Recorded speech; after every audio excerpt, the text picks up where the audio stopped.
Well, hello everybody and welcome to Sky Tour Livestream. It is I, Mark D'Antonio, with you once again for a wonderful evening of fun, thrills, and spills in the world of the universe. I hope that you guys are ready for tonight. We're going to be looking at some very, very cool objects. Before we get started, I do want to just have a shout out and welcome to Daryl Mason, who is joining us again. Hello, Daryl. How are you? Hello, Mark. I'm good, thank you. How are you? Hello, everybody. I'm fine, thank you. I'm fine. So I have a feeling we're going to have a good night tonight. This object that we're looking at right now on the sky here. Okay, this is an orange star. That's an orange star. But then there's this guy right here. You know what that is? That's the asteroid Vesta. And I took a picture of it the other night, and it was actually to the right of this star here. So I will be putting those pictures together and show you how they move left and right, how it moves through the sky. You actually see the movement in the universe. Because we're so used to thinking that the universe is static. But it's not, right? It's always moving. And we got a lot of people already. It's good to see you. I see, I think the first person that was here was Bonnie on Ahata 77. Welcome to you, Bonnie. And Daisy and Zoe are here. Hi, guys. Nice to see you. Legless Lex. Always happy to see us and see Legless come up with those icons. Those are cool. Cosmic Rays with us. C&D Boy, Michael Klagas. Nice to see you. And Izabela, of course, is with us. Izabela is one of our longtime viewers, and she's a fantastic help to us. Now, I also want to say hello to JSCO 77 and Bullwinkle 000. It's nice to see you guys, and welcome again. So, Mike C is with us as well. These are the early birds. Yeah, hey, Cindy Murphy's here. Hi, Cindy. Okay, so, as I said, this little guy right here is Vesta, the asteroid. And it's beautiful. Now tonight we're going to be looking at a few other things. It's a gorgeous night. And I was experimenting with the telescope earlier, taking over 1 minute exposures. And the guiding from the telescope is flawless. It's beautiful. I had them balance it when they were putting it back in the observatory, which was something that I needed to have done that I didn't get done the last trip. And once it's balanced, look at the guiding. It's just perfect. What do we mean by guiding? Well, the telescope is following the sky, right? So as the telescope follows the sky, you know, there's little movements and perturbations caused by the mechanics of the telescope, and those mechanics are well, they're problematic. They can cause zigzags and all kinds of weird elongations in your stars, just like wind can do. But we're getting, tonight, because we balanced it, it's actually working much, much better. So I'm very, very happy to see this. Daryl, I noticed you said doesn't work for you. What's not working? I can't hear you if you're talking. Sorry. Isabella said, I guess she was talking how she couldn't type smileys the other night, and she tried a heart, and it looked like it worked for her. So I tried it, and it still doesn't work for me. I made a sad face, and it just made a colon and a open parentheses mark. Oh, I see that. Okay. NPC 305, how you doing? Good to see you. I hate having to hunt through the emojis icon down there. Oh, yeah, that's a pain in the rear end, that's for sure. Yeah. Okay, so let's, since we've done this with Vesta here, I am going to clear this. I already saved it. I'll save it again. All right, so it's up there on the database now as Vesta in center. So you see Vesta's this bright white one in the middle of the image. Okay, and then save exactly as seen. And then we can clear it and jump out of here. Well, can I make a suggestion real quick? Please do. We're so close by. Go to the Helix. All right, I think we can do the Helix. the helix looked pretty good the other night when I took a picture of it, but the observatory wall was still in the way of the helix, so it had a red tint to it. But I will go check it out. It should be... let me back out of here. Isn't it down here? There it is, right there. Well, we'll try it, because it's right there, so let's give it a shot. Alright, so why not? Thank you for indulging me. Yeah, we'll see how it works. Okay. And off we go into the wild blue yonder.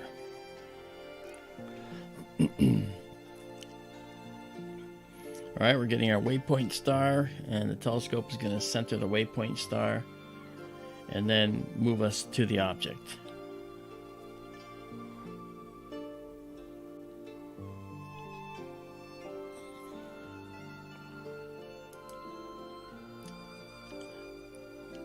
And you'll see it here in just a minute.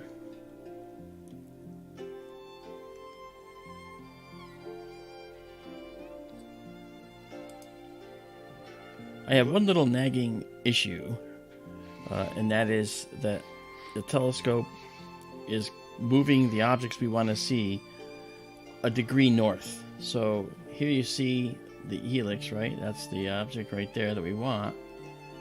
And there, you see what it did? It finds its final position just below it. I'm not sure why it's doing that, but I will figure it out. But to fix it, I just have to go north a little bit, and you'll see it come into view. That's more than okay. It's more than nothing to actually do this. All right, there it is. See? There it is. There's the helix.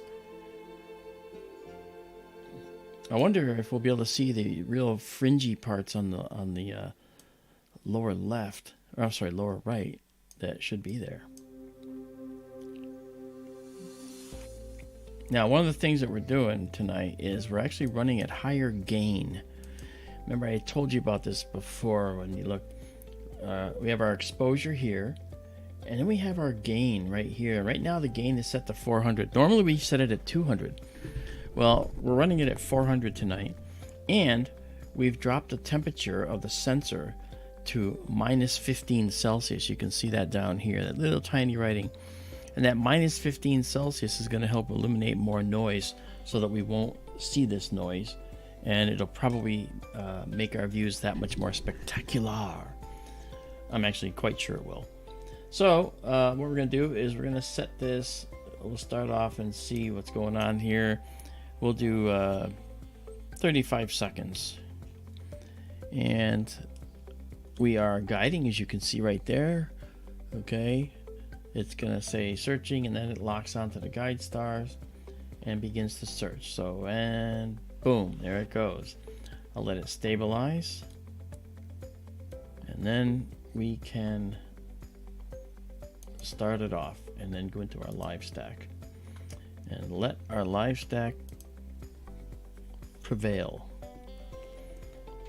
Okay, so to know where we are, you just have to look down here. This is our progress bar down here, way on the right, and that tells us where we are in our exposure. Right now we're at 20 seconds, 21, 22. We're going to 35. Thank you, Izabela, for putting up the server link. That's very kind. Cosmic Ray talks about the Helix Nebula, says the nebula stretches 5.74 light years across. And I can see that we are in need of just adjusting our histogram here. That's better. Oh, look at that.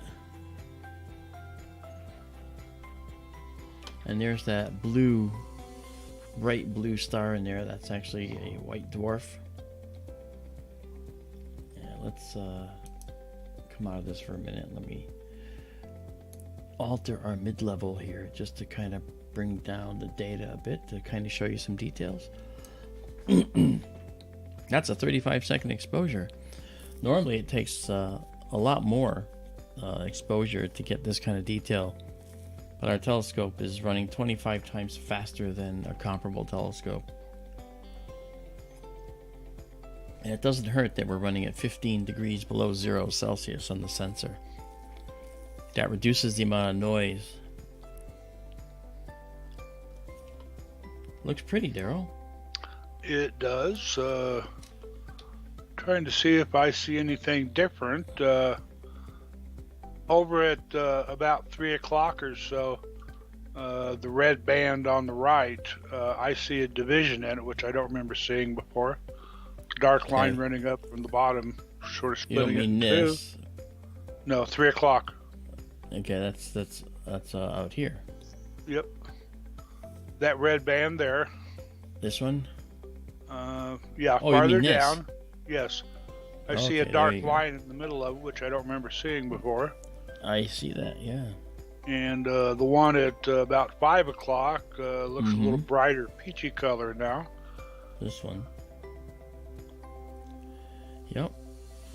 Well, there's some detail out here that I wanted to capture, but we might have to go longer exposure. But I don't want to make people sit through that, because this is more than beautiful.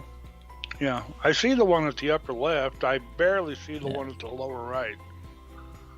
This I know one what here? you're saying. Yes. Yeah. Actually, it's easier to see if we zoom out. Well, maybe not. I might have to modify this, pull this data in a little bit, and just pull it out. Yeah.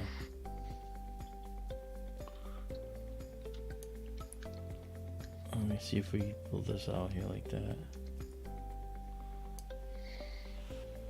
Well, see, I'm actually seeing some separation and detail on this thing too. This beautiful area out here. Not bad. Well, it's all good.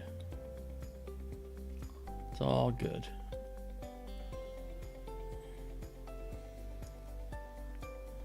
Oh, that's pretty. Let's zoom in again on the Helix here to. Now we're seeing noise in here. We have more noise because we're using a higher gain over here. The higher the gain goes, the more noise we'll see. But that noise is removed little by little as we keep adding to the stack. Right now we're only 6 in. As we do more, we'll see a lot of that noise go away. With each and every stack, it becomes less and less obvious.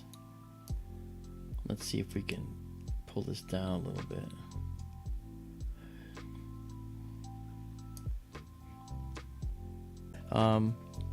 And if you notice in here and all around in here, you can see like a radial pattern that's heading toward the center.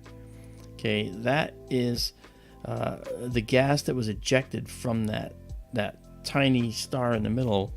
Okay, this is the outer envelope of the original star, and as it was ejected in all directions, and then there's massive stellar winds coming from this white dwarf. Very, very powerful radiation, 40,000 Kelvin in temperature and or more, and so it's ionizing oxygen, which makes it glow greenish blue. It's ionizing hydrogen, making it glow red. And the hydrogen and the oxygen were in the original star's atmosphere, that is the outer envelope of material around the core. And depending on what's in the interstellar medium as it blasts out from the star, and it didn't go fast, it's like a gentle sloughing off, okay? It encounters resistance with other material in interstellar medium and gets slowed down. Like here, it got bunched up as it's trying to expand, so there's like a density of material out here that slowed this one down. And the same thing with this. Okay, you see this fringe here is not here because it got kind of halted back here. So there's something dense here that's sticking out and preventing this from continuing outward. And that's kind of what you see with a lot of these nebulae, actually. Hey there, Alice Pooper.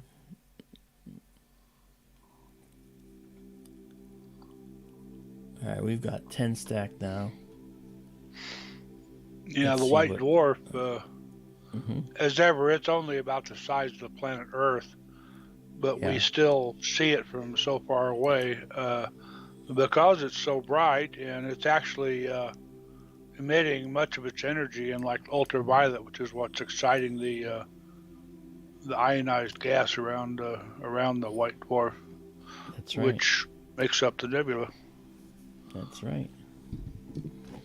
Well, look at these radial spikes. Here's some we haven't seen before. We've not been able to see these radial spikes before. Not in this kind of detail. We're actually seeing multiple radial spikes now. They were lost to us because we were using a lower gain. That's nice. I think that's pretty cool. That's a nice rendering of this nebula. Don't y'all think? I do. Well. Okay. All right, we're at Lucky 13 here in stacked images. Lucky 13.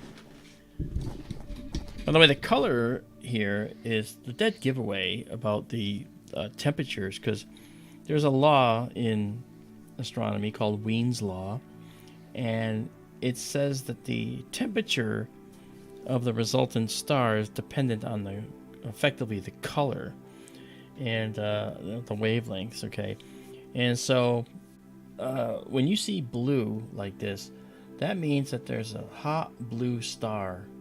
And that hot blue star is actually what is, radiating this ultraviolet radiation in this extremely hot region of space. The bluer the color, the hotter the star. So the hottest stars in the universe are, of course, blue. And the least hot are red. You know, you hear about red hot and thinking, oh no, that's red hot. That's really hot. Blue is even hotter. When you look at a flame, like a torch, the burner torch, the base of the flame is blue, and that's the hottest part of the flame. The red is far less hot. All right, Izabela is saying, with the new telescope, will the entire helix be in the view, or only part of it? I'm not sure. I'd have to calculate the field size, but we might get. We might just about get the entire helix in the view. We might have a part of it. I have to calculate what that is. This is right here. This is the native size of our sensor. This is the native size. So we have an awful lot on this side, a lot more on this side. Okay. All right. So, but you can see. Look at there. Look at these. Now you can see the separate little globules in there. You see them? Mm-hmm. The little spots. Right on the edge of vision. If you see in a professional observatory image of the helix, there are literally thousands of those things. Yeah, and we can start to see them now. Yes, we can. I'll be able to draw those out with processing later. All right, so this is 17 stacked images so far. And again, I only did 35 seconds. If I did 55 seconds or a minute, it would probably be even more detailed, but do want to be careful. Kind of per, I think it was Izabela's question, yeah. The helix is the closest planetary nebula to us, if I remember correctly. And yeah, it is quite large in the sky. I saw it in a telescope exactly once. That was many years ago, up high up in the mountains, and it was through a C14 telescope, 14-inch diameter aperture, and he only had about a fourth of the nebula in the field of view at a time. It was so big they couldn't catch it all in the scope at once. And that was with using a hydrogen beta filter, if I remember correctly. Yeah.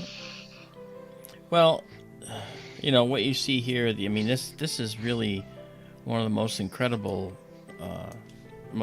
things. You know, we actually have the ability to see things that are not readily visible with a regular telescope in any kind of detail.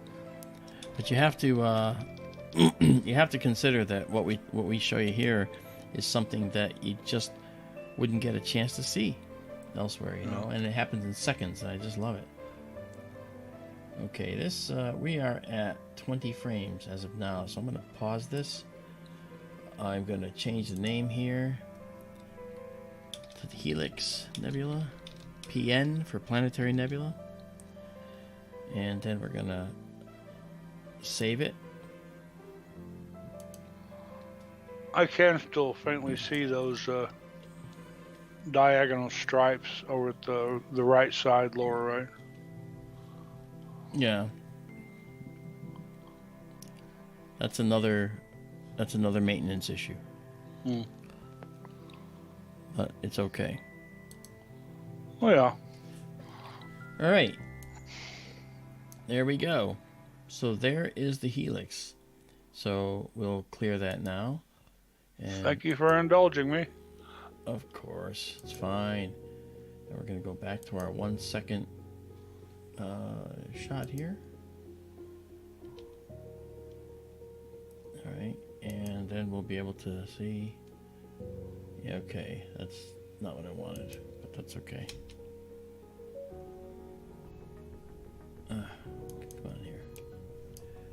Sorry for those of you looking at a screen, something got blown out. I apologize for that. No. Proficient. Meteor showers are best seen naked eye.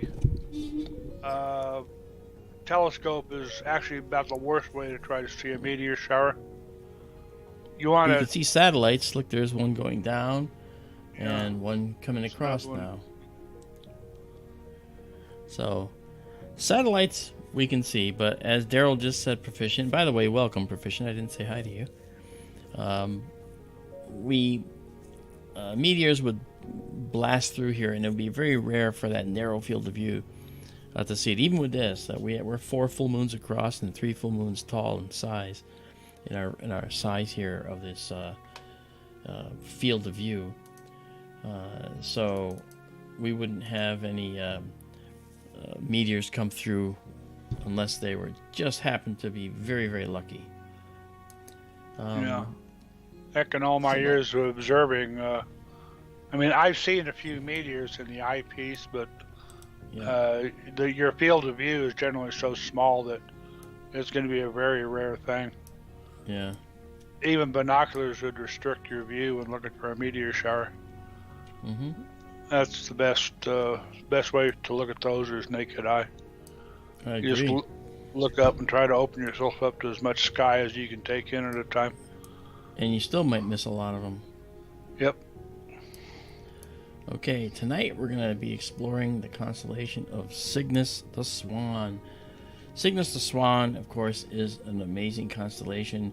The eye of the swan is the beautiful double star Albireo, which is made up of a orange star and a blue star, an orange K-type star and a blue B-type star. And these two stars together form a binary system. They are indeed orbiting each other, and they are orbiting 5,000 astronomical units apart from each other. Now that means, if you think about it, you go out to Neptune, was that 30 astronomical units? And now you have to go out way, way more to get to 5,000 astronomical units. But tonight we're going to be focusing, at least to start, we're going to be focusing on this nebula over here. It's a supernova remnant called the Filamentary Nebula, right? And we're going to check it out, and we're going to look at it because we want to see how it looks at the higher gain. We're actually using our telescope at a much higher gain right now. So this is going to be fantastic. So off we go.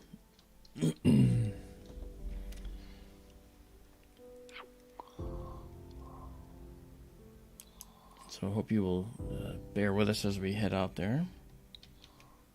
This is the Alfred Hitchcock part. Yeah, that's right. No, I'm not sure. This might be the... maybe. I think you're right. This is the Eastern Veil, huh? It probably is. Okay. I forget. Yeah. Because the One of Western them is the Veil. witch's broom. The other one is we always see like a profile of a face in it. Yeah, that's the Eastern Veil. We're doing the Western first. Okay. Okay.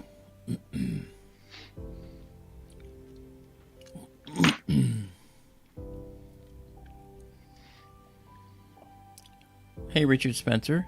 Good to see you.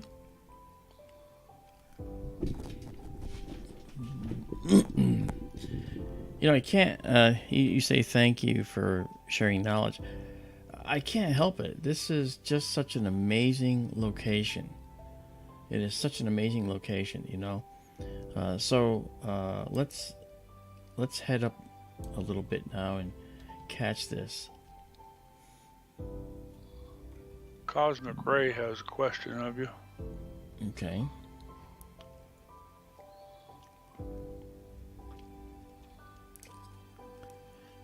Can we see a gravitational lens with this scope? That's a good question. It depends on exactly where it is, and if we can image it, it's probably going to necessarily be pretty small. So this scope would probably not be the best one to see it with. The best one to see it with might be the next scope we're putting in the building with us, which is going to have a focal length of f6.3. This one has a focal length of f2. The lower the number, the wider the field, effectively. And 6.3 is the same focal length as the telescope behind me, which is the East Coast Observatory's telescope. And that is right there. You can see it. You can see it right there behind me. There it is. Okay. F6.3. Yeah, that's f6.3. Yeah, that's 6.3. No, I mean, read the next telescope. You said, I forgot. I think you said that's a Starizona corrector. Correct. Produced? Yeah. Okay. Yeah. Never mind. All right. Well, let's check out this part of the veil. I'm going to actually move us over a little bit, and the reason is because I'm going to be doing a mosaic tonight, and so we're going to be catching this. All right about there.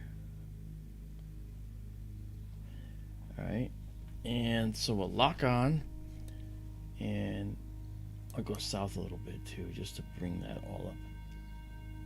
And so we're gonna go up and catch more. You can see other nebulous detail here and here. It's all gonna show up when we do our exposure.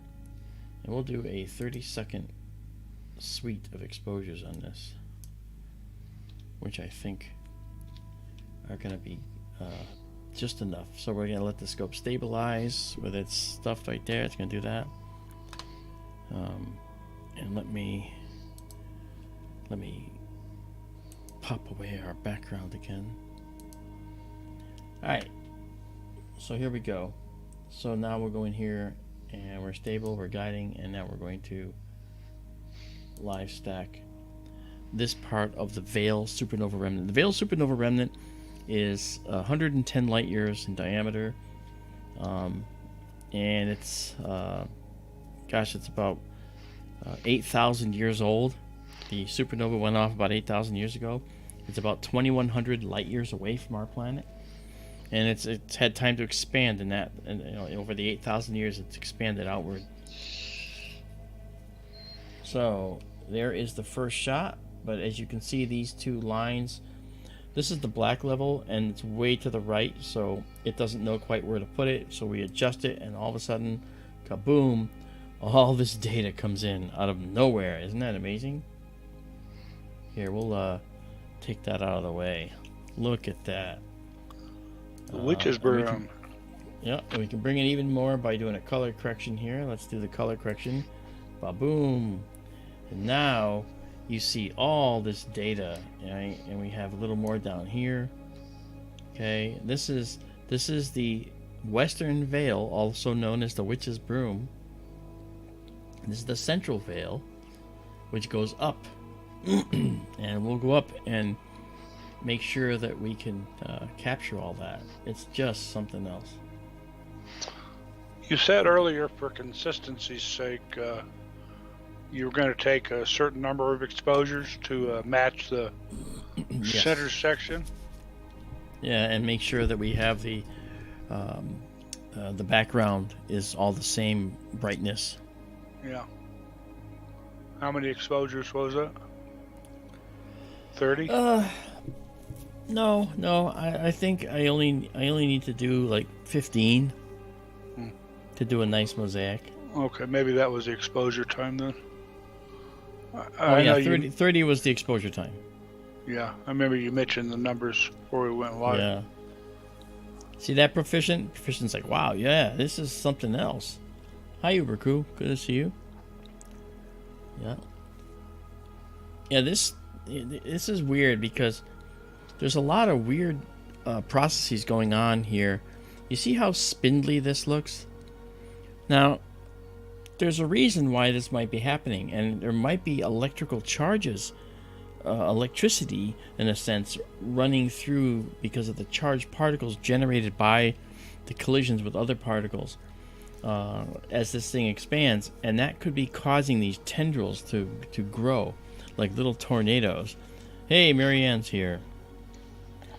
You know, and that little tornado, or all those many different spindles that you see, could be related to electrical energy and how they interact with the interstellar medium. It's a relatively new set of theories, but it's really, really exciting. Not as exciting as Marianne, because Marianne's in Reno, Nevada right now at a seminar. Lucky duck. Quack, quack. Quack. Quack. You might So mention the bright star we see is actually a foreground object too. Oh, 52 Cygni. Yeah, it's much closer than the nebula is. It is, yeah. It's not associated with the nebula. But look at this detail. Look at this. Look at this detail. Look at this little X. See that thing? Isn't that crazy? This is just incredible. That little X-shaped piece of nebulous detail. Oh, Marianne, I just won 135 on the slots. Well, very good, Marianne. Why don't you please give us a super chat donation then? I'm kidding. Marianne has been one of our founding supporters. Oh, congratulations, Marianne. They just want you to come back.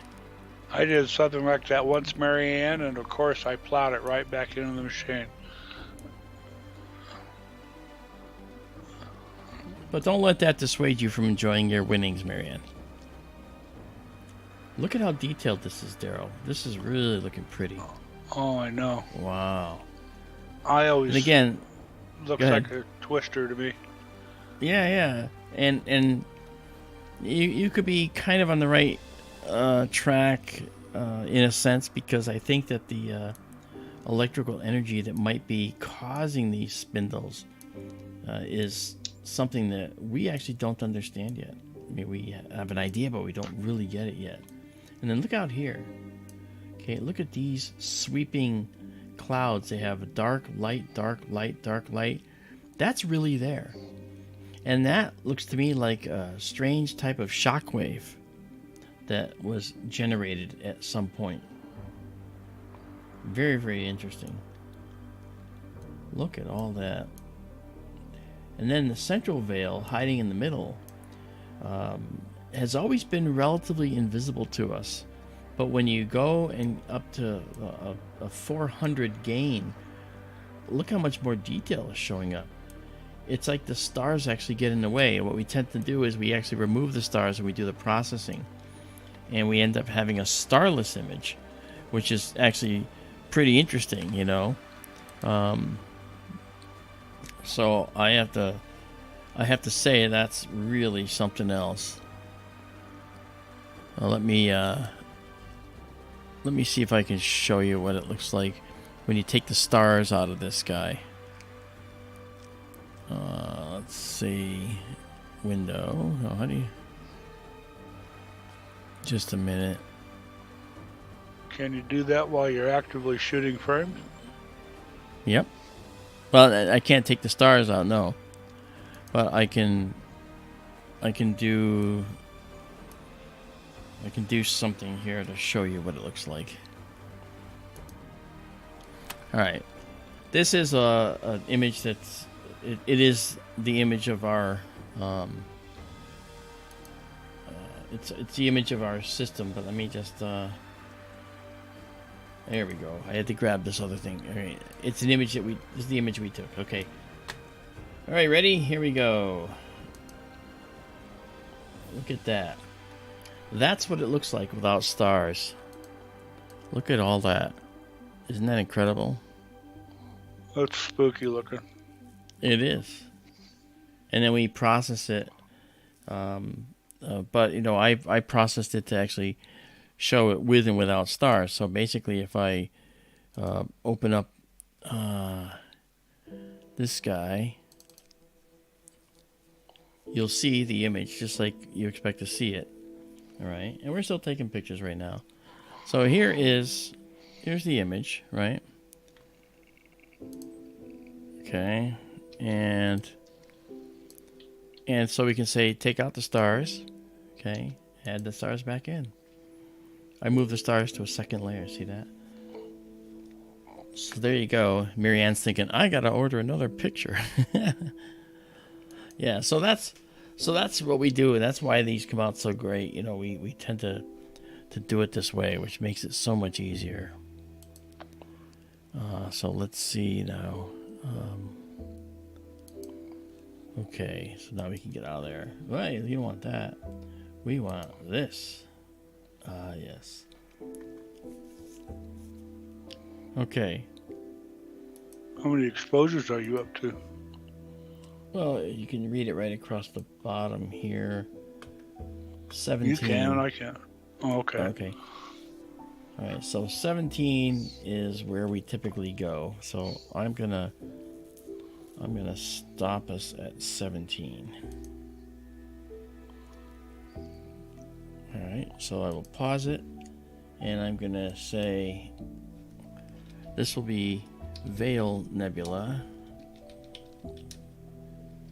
1 of, I think, 4. I don't know yet, so I'll just say 1.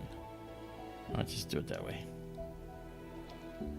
All right, so there we go, and now we will save it just like this. And the astronomical file format's been saved, and then we're going to save it exactly as seen. Okay. Izabela, this is what we're going to do. We're going to make a composite image of the entire veil out of these 400 gain 17 frame stacks. So there it is. So now we're going to move this guy all the way down to the bottom of the screen, and actually if we can see this, we'll bring this down to the bottom of the screen, and then we'll go over and catch the other side of the veil as well. So let's go back to 1 second here, and let's go into night vision mode, and let's get rid of the stack. We don't need that. And now what we can do, yeah, we can see that good. So we're going to head up now.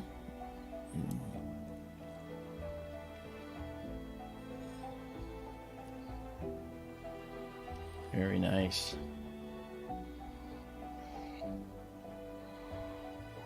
And I'll take that spindle just out of the view, and we'll leave this just in the view. Okay, a little bit more. All right.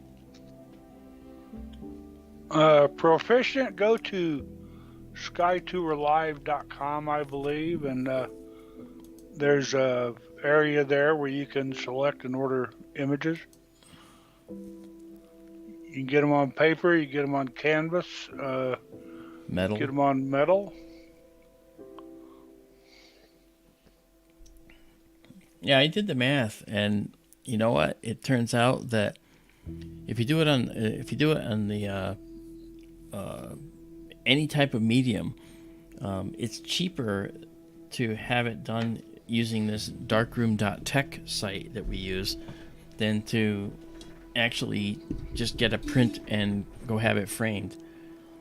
It just doesn't work out to the same value. It's so much better. Did I have the address right? Skytourlive.com. You got it. All right, 30 seconds. Okay, and this will be Veil Nebula number 2. Okay, so we're gonna hit go and start our stack. Clear this. All right, and make this Veil Nebula number 2. Here we are.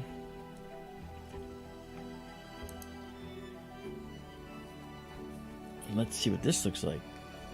This is one of the last things we can see in the summer sky. There it is. Look at that. Beautiful central veil. We saw this little bit of this from down below. So when we put it together, you'll have this plus that at least down below. It's going to look stunning. And this is just one image, one 30-second image.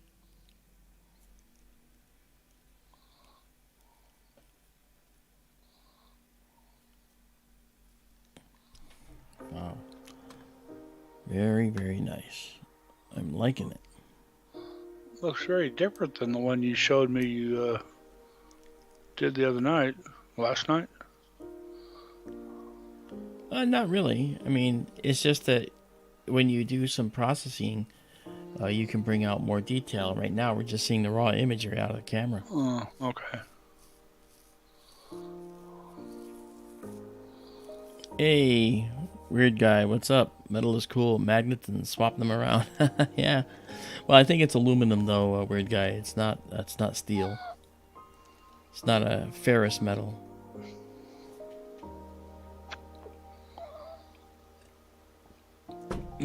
So, all right.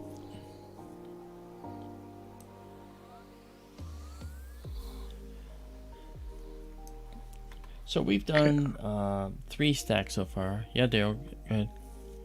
Can you show the whole image? Yeah, that's the whole image. I mean, oh, okay. Yeah, you dropped It's a the frame. bottom. Yes. Yeah. Yep. Let's just make sure that we're doing well here. Yeah, stars are round. I love it.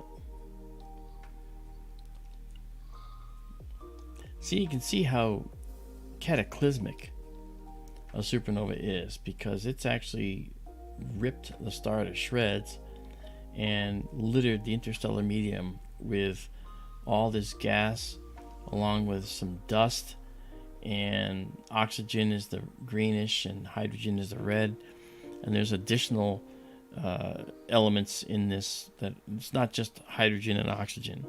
There's all kinds of elements in this star debris. So it's crazy. That area right below Mark's cursor arrow is called Pickering's Triangle. And Pickering... This guy, right? Yeah. It's kind of a ripoff.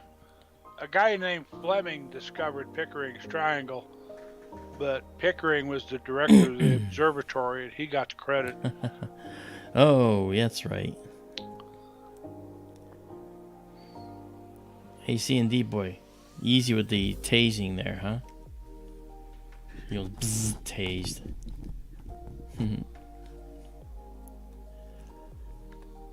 Yeah, Marianne's in a good mood, I'm sure. She won some cashola in Reno. Very good. And by the way, if you do see any of those spam things, just remove them from the channel. When you hit your, for the mods, just when you hit your menu, just hide user on this channel. Okay. If you just remove or you just do that, then they can show up again. But I believe that these are spam bots anyway, so they just have a new name. So you just keep hide them on the channel, hide them on the channel. Okay, we've done 9 already. Wow, look at that. Really pretty. This is really one of the most beautiful, complex nebulas out there. And here's Pickering's triangle zoomed, so you can see it. Let's see if we can do a little analysis to try and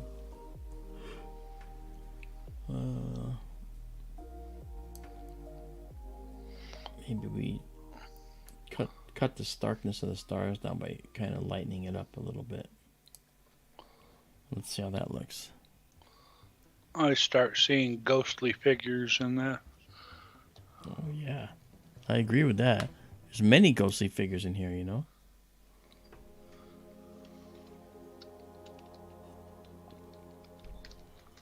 Yep. Hey, James Dugan. Nice to see you. James is here from Australia. We have a worldwide community with Skytour Livestream. I love it. Okay, we're at 11 stacked now. Again, we do 17 of each type. And what's interesting is, when you look at this and you go back to it, say, a year later, and you compare what we did a year ago, if there was some kind of catastrophic event in this nebula somewhere, then a comparison of the previous image and like tonight's image might show a catastrophic event that occurred, like a star winking on from compression from a shock wave moving in the direction of that condensing gas cloud. And that's something that would be very, very important as a find, and you'd get credit for it. Now, if you want to know how to find all the places we looked, well, you don't have to go sifting through the database or sifting through the directory structure. Yes, it's in there, but we're creating a front end to the database that was created by one of our amazing viewers named Robin. And the database catalogs every single observation ever made over the last year and 2 months. And so from here forward, we're going to have a full database of all these amazing images that we capture. And you'll be able to go say, show me every single central veil you ever took, and you'll be able to see this thing. You'll see all of it. And the idea is to show you thumbnails, and then you can actually get to the data and do comparisons with it, Prow says, how large is that nebula? This is just a small segment of it. Overall, the nebula is 110 light years across. And it's 8,000 years old, 2,100 light years away, And Izabela says, when the database is ready, it will be much easier to compare. Yeah, we're using the database now, using what are called SQL selection statements. So it's kind of a rough and crude way to access the data. We can do it. We want to add a nice front end.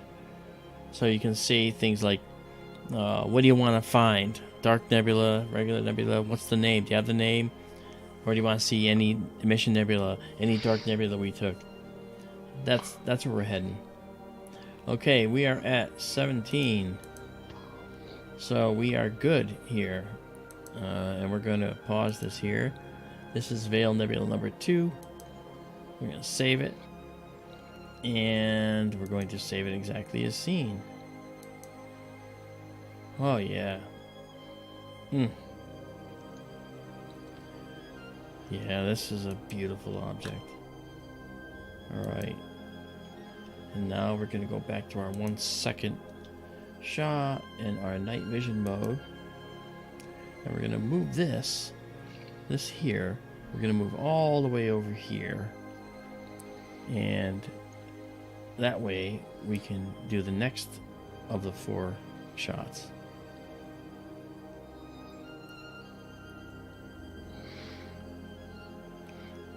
And now it's Alfred Hitchcock's turn.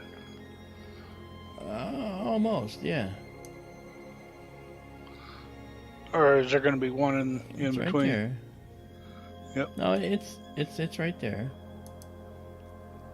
Okay. Hey, Michael Galea, how are you?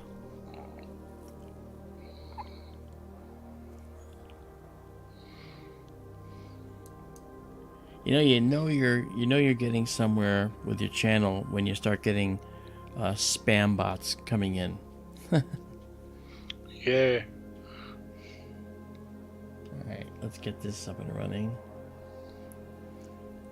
We're gonna have to do a third one over and then go down. So.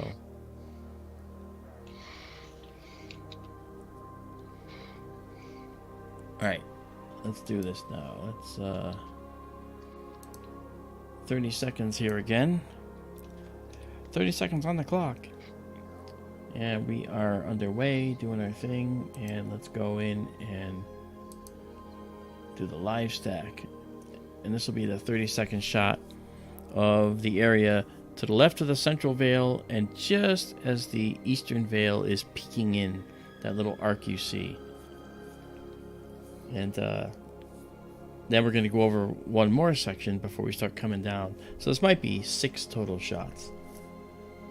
But it's okay. We also have more to do. We've got a number of other objects that we want to check out as well tonight. Look at that. Holy cow. Wow. Look at that. Oh, look, it almost looks like Alfred Hitchcock even more. So we were over here, in the central veil, and now we're over here.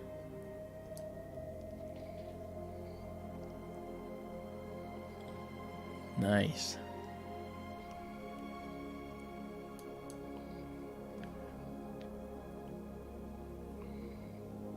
Well, the crab might be up high enough for us to see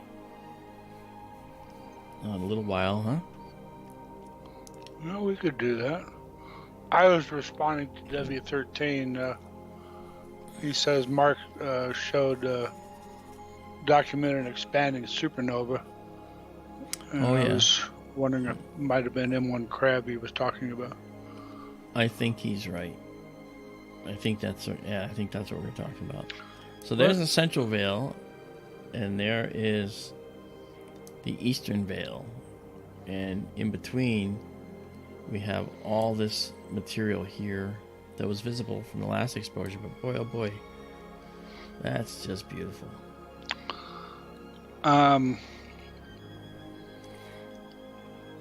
If I remember correctly, we've discussed in the past whatever exploded to create the veil evidently is gone, or we don't see it.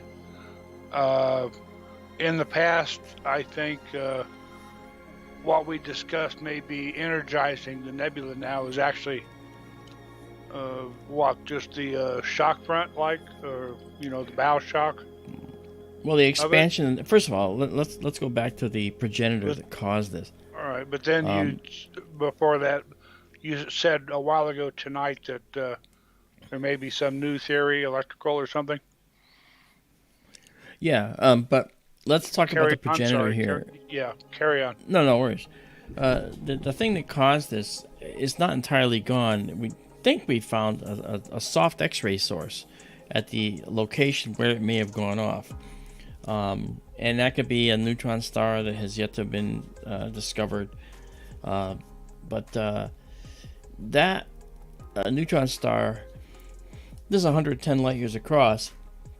Neutron star is not probably not energizing the nebula And what's happening is, as the nebula is moving out, you do have a lot of charged particles that are being generated by the impacts with other charged particles out there in the universe. Not everything is neutral, okay? A lot of charged particles. So I think that the reason why the hydrogen is glowing red and why the oxygen is glowing greenish blue and why the other materials are mixed into it and glowing their particular ways has to do in part with this energized expansion that's going on. So as it's moving out, yes, there is compression waves, there's impacts with material that's slowing it down, that heats it up tremendously to millions of degrees. Okay, and so it actually also has this charge aspect that apparently is going on. That's new research, but I think that's pretty cool. It's one of the new astronomy concepts, which I can't wait to dive into. I think that's just so awesome. But look at this, huh? And we're not even seeing the whole thing yet. When we go over one more, we'll put this like here, and then go down after that, and then over 2 frames. And then we'll have the entire veil. Wow. Yep. Now keep in mind, you're looking at a spherical explosion here. Okay, you have stuff that went like this, right? Boom, toward us, out to the side, 3/4 of the way away. So what we see here, when we look at this part here, we could be seeing a shell like this that's actually on its side to us. So it might look like that with that arc, but it might really be like this. It might be this large, broad arc of material blown out there. And then there's other material like this part of the nebula, okay, the center, which is either going away from us or coming toward us. So it could be a combination of the two. So there's a lot of I actually haven't seen any studies on the motions of the gases in there to know what they think's going on in there yet.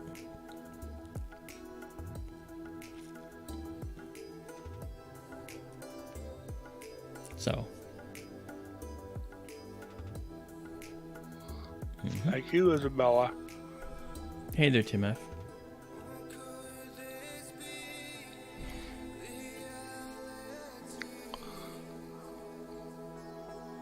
Oh, Isabella's gonna make a panorama.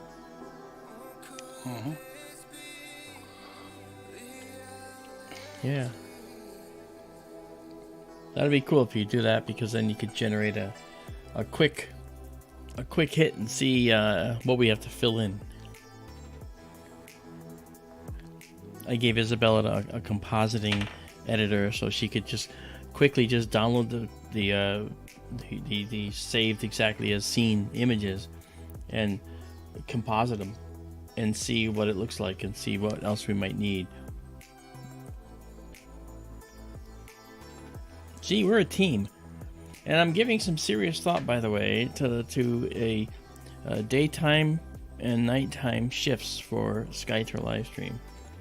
Once we get our status with the IRS set up to be a 501c3, then it means that we'll run on donations and we'll run on support, possibly from foundations, hopefully, and then we'll have the money to be able to have a solar telescope running during the day to look at the sun, have the lunar telescope to look at the moon, and then have the deep sky telescopes to look at the deep sky objects.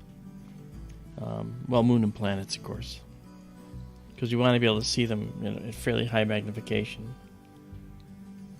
And I think we can do that. And I swear I've got the energy of a 20-year-old, so I don't slow down.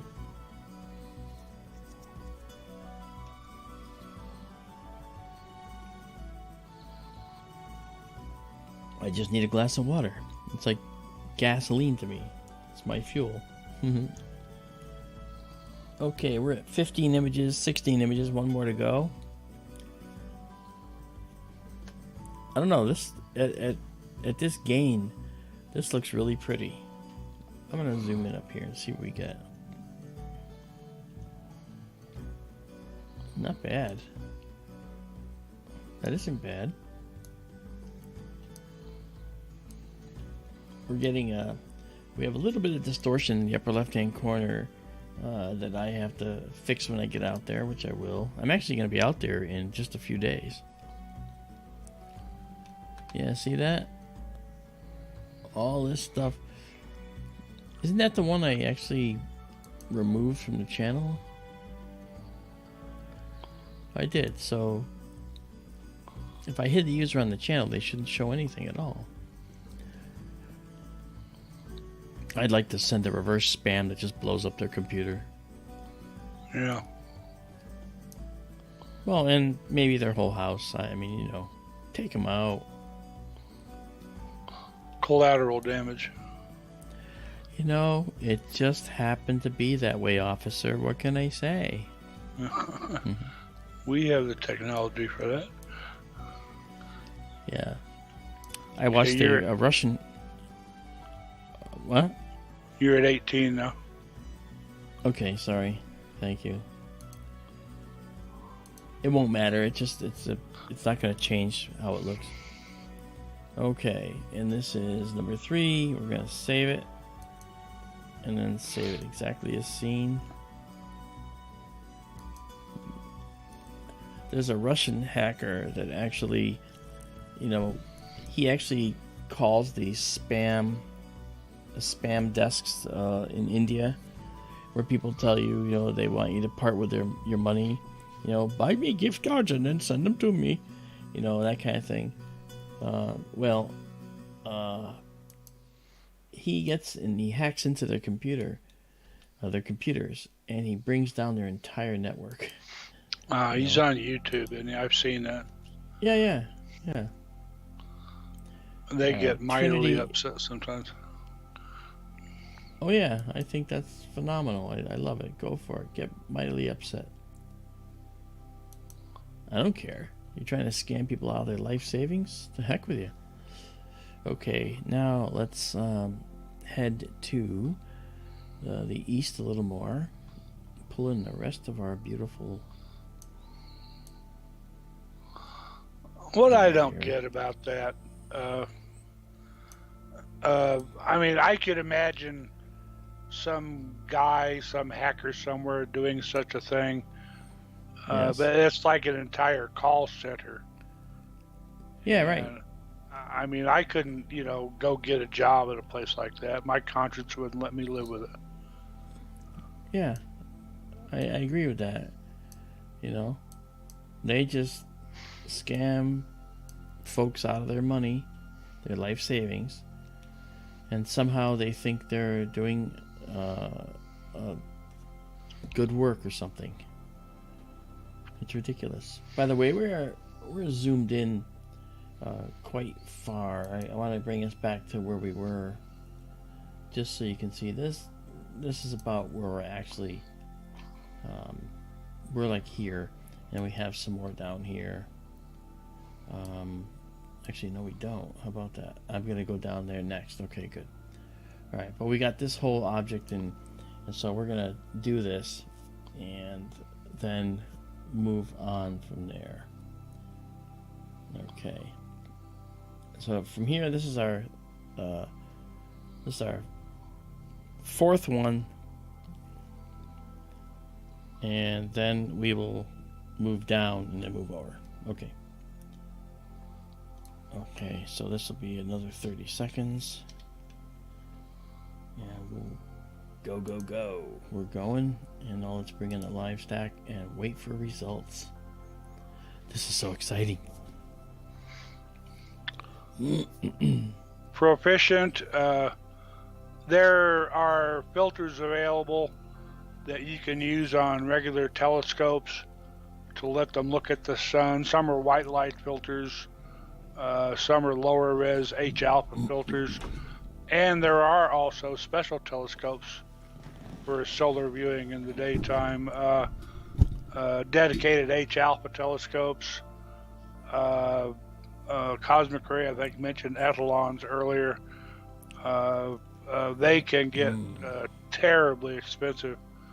There we're starting to see It's not really Alfred Hitchcock. That's what I always call him. Yeah. See the profile of a man's face? Right there, yeah, with the nose, the mouth,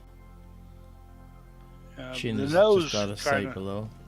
The nose kind of throws the Alfred Hitchcock idea. That guy's got a nasty, pointy nose. Yeah. Not Alfred Hitchcock, this thing. Alright, let's try and darken this up just a tad.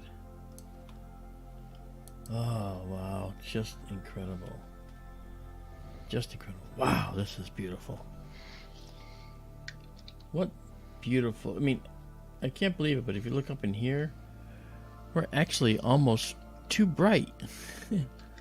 It's almost saturated up here. It's so bright. For a nebula you can't even see with your eye, except with the telescope. We're almost saturated. This is incredible. Yeah. And this is the eastern side of the expanding shell, moving outward from that soft X-ray source at the source. Hey Benjamin Izabela, how are you? Izabela.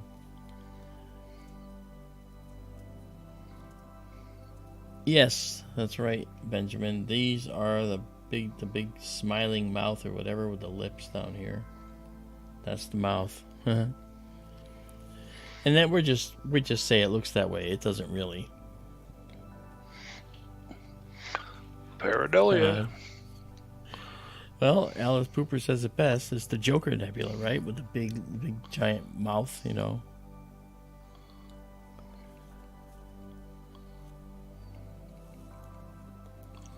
James Dugan says, just string a mesh over meteor crater and bingo. You have a radio telescope. Yep. I saw recently they decided not to rebuild Arecibo, and right. Of course the Chinese built sort of a super Arecibo on their own, and just imagine how. I'm sorry. The FAST telescope. Yes, the FAST telescope. Just imagine how big a radio telescope we could build if we did, pick a nice parabolic lunar crater, a great big one, and put a super duper Arecibo in that one. Yeah. I think we might be able to do some things like take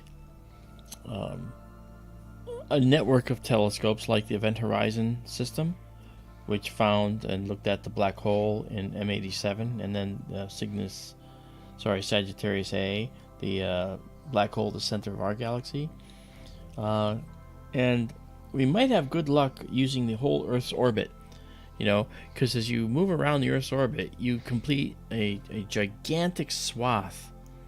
All right, and you also have the 8,000 mile diameter of the Earth as well. As the Earth rotates, you pick these things off in the sky, and so using the Earth's orbit, you can actually make essentially a massive, 186 million mile diameter radio telescope. It would just take you 6 months to get the work done. Yeah, and then as far as interferometry goes, they have to have the timing down to microseconds, I guess. Well, the one thing Arecibo did too, though, was it was a radar dish as well. It could transmit, yeah. They had transmitters up in the horn up above, and they sent them down to the dish. And that's the thing that is the most missed, because we could image asteroids and see their shapes from Earth. And now we don't have that capability anymore. Well, we have the Goldstone array, but we don't have the Arecibo dish anymore. Yeah.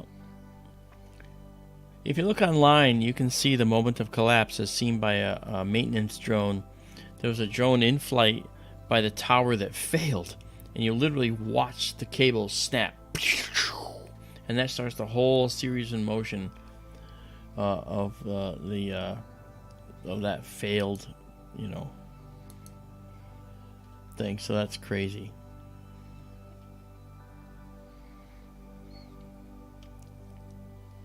Yeah. It's unfortunate. Remember we did one of the shows on Arecibo, remember that? Sky 2 Radio? I think so. Yeah, we talked about its inception, what it was used for. It was actually an early warning system for ballistic missile launches. That was how it began its life, and then it went into the private sector and became a tool for asteroid hunters and people that wanted to use it.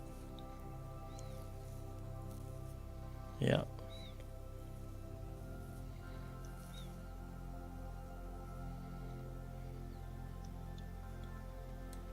James, you did get one. James got one of the spams and managed to knock it off. Yeah. Cosmic Ray talks about the Green Bank telescope. Was it the Green Bank telescope that actually suffered a catastrophic event? Was it due to a storm or something? I don't recall. Okay. Okay, 14. Can you imagine what this mosaic's going to look like? I mean, look at how bright this is. It is stunning, and the guiding is flawless. It looks beautiful. Oh, man. Lots of gorgeous detail in this nebulous cloud. Some that we haven't seen before, because we have not had access to it because we weren't using the high enough gain. So yeah, very nice. 16 stacked, one more, and then we can move south and then come on over again.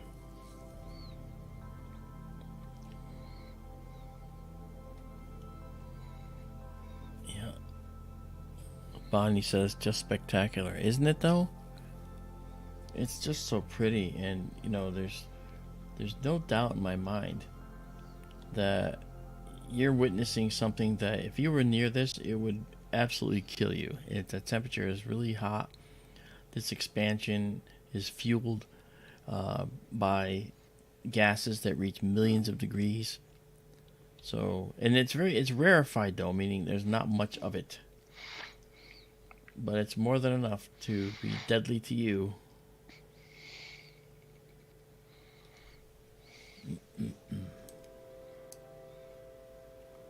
And now we're at 17. Okay. Actually.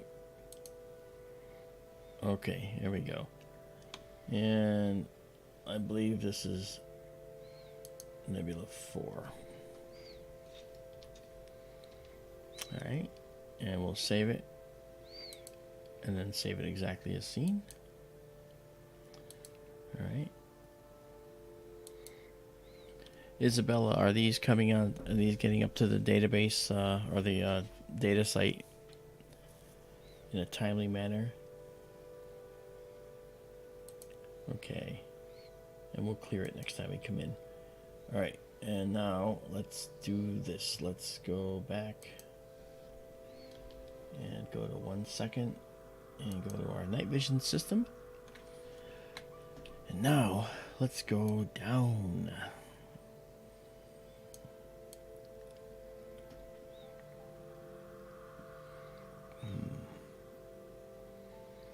And I'm going to bring this almost to the bottom. Got to get the bottom of the chin. Yeah, that's it right there. Yep. And then we just go a little more. Okay. And then from here we're going to move to the right. And we won't, we may not be exactly accurate, you know, but I'm not using any programmatical ways to actually get these guys, get these mosaics done. I kind of like doing it like this. because it's sort of like off the seat of your pants kind of thing. I prefer that. You can still do a lot with it. Okay, we're guiding and we're stable. And off we go. So now we are starting another 30-second stack here. And we're going to clear this one. That's beautiful. Alright, let's see what this brings us. Do hit that thumbs up, guys. Izabela says no blank places. That's good. Almost perfect match for now, she says. Alice Pooper says, can we see Sirius? Not yet. Sirius is actually not high enough in our sky to be able to see it right now. I did get it. I wanted to catch this little guy right down here. Look at that. That's what I wanted to catch. Very nice. Sirius won't be up for several hours yet. Yeah. You excuse me a moment, please. Yep.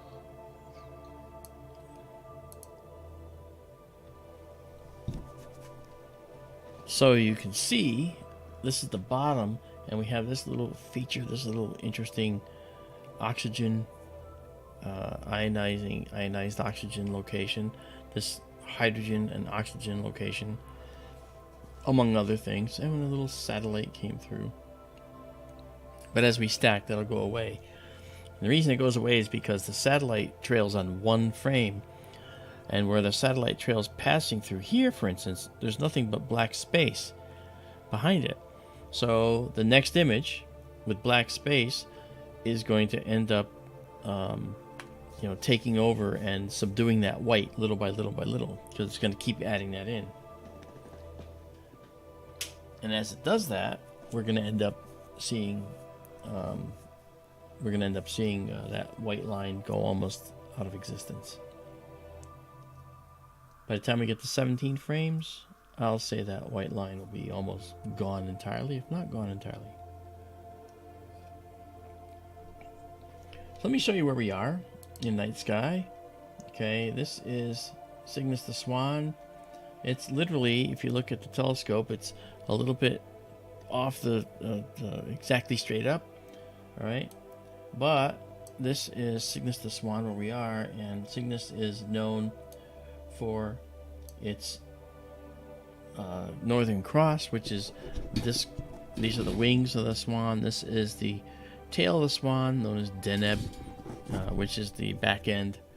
And then, of course, then head of the swan is down here at the star Albireo, which is a gorgeous double star that I mentioned before. I would like to get to, once we finish this, I would like to get to an object that Daryl had suggested in the constellation Auriga. And as we zoom out here, all right, and move over, it's up in the, it's going to be over here. As we cross over, okay, there's a double cluster. You can see Auriga's rising over here. There's the Pleiades. Okay, that's the North Star right there in the North Pole. The double cluster is here. The Andromeda Galaxy is here. And the Triangulum Galaxy is over here. And it looks beautiful as well. So we'll see. Hopefully we can get to it. We may have to wait till later in the year. Mars has just risen. It's up right now. Our telescope, I love to look at Mars, but our telescope is a wide field scope. So looking at Mars with our scope is not very satisfying. Now the second scope, on the other hand, it'll be made for planetary stuff, so that won't be a problem.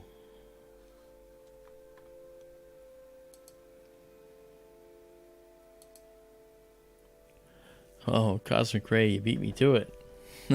Nice job.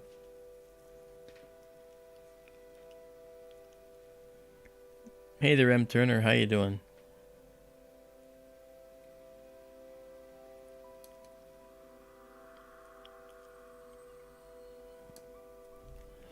Okay. All right. So let's head back over. to our location here. All right. How long was the observatory offline? September 17th. It was the last stream before we went back online. So about a month. Yeah. I know there was probably quite a hole in the observing calendar. Yeah. Due to that, like I know you mentioned M33. Did we even get a look at M33 yet this year? Yeah. I know you looked at M31, was, which are twice. No, I looked at M33 the other night, and it was windy, so it wasn't very satisfying. But it might be a good view tonight. But what about your sharpless objects you want to look at? The ones I was referring to are in Auriga in particular, and they're not high enough yet. No, they're not. I just checked. I was just there. I think you were away when I was looking at Auriga. Yeah. Well, actually, Hey, Greg O'Brien. I saw you had it up in Stellarium. I was still on mute. I was snacking on a cracker, so I muted myself. That's fair. M. Turner, Under the Stars with My Love at Lysiana. That's very nice. I like being able to supply you with your romantic overview of the night sky. And of course you have nice music to go with it, right?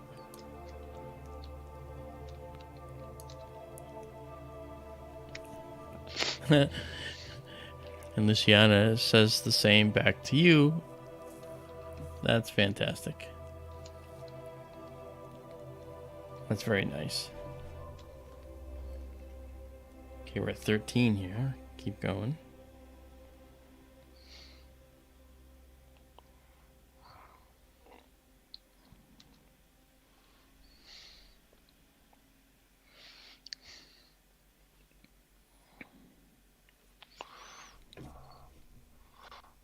The Chin Nebula. Yeah. Well, you were talking earlier about looking at it edge on like this, and we just happen to see the profile of a face. Yeah. What it would look like if it was rotated 90 degrees towards us. What if it really was a great big giant evil leering face out in space? Wouldn't that shape cosmology? Yeah, that would shape cosmology in like ways that nobody could possibly imagine. Yeah.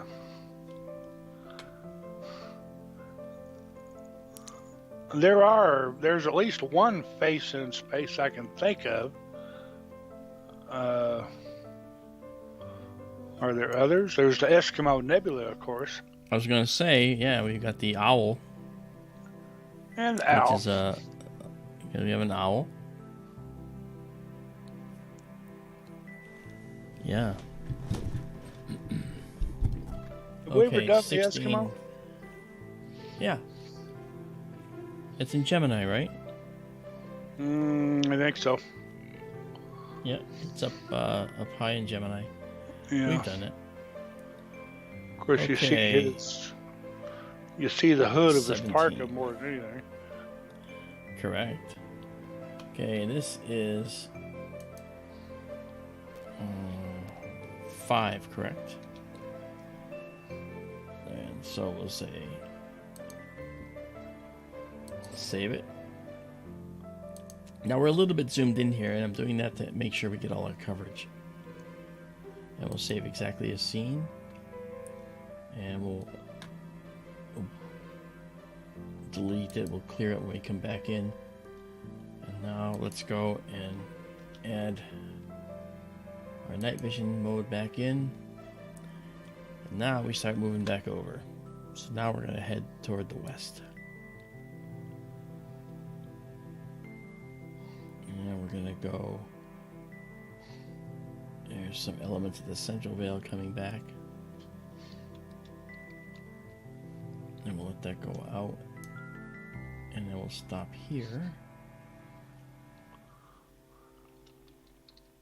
I think we're going to take this image. let's see what's over here. Yeah, there's that guy. Okay, we're getting close. Alright. Alright. Now we'll do 30 seconds here. This might be, this particular one, you're going to have some additional nebulae in here that you don't even see yet because it's really faint. But we'll find it. I think it's from the central veil that is going to be poking down in here. So we are locked and loaded right there. You can see we're locked and loaded. We're going great here. And there we go. Okay, and now we'll go into our live stack and remove the previous image. Now the sensor is building up the image, so we're not losing anything, because when it finishes taking that picture on that progress bar, it's read off the sensor, and that's when it comes in and does this. And now you can see that little nebula I was telling you about right here. See that? Let me move over a little. We see the central veil again, and then that down there. So we're almost where we need to be. Probably need to go a little farther south. That's all right.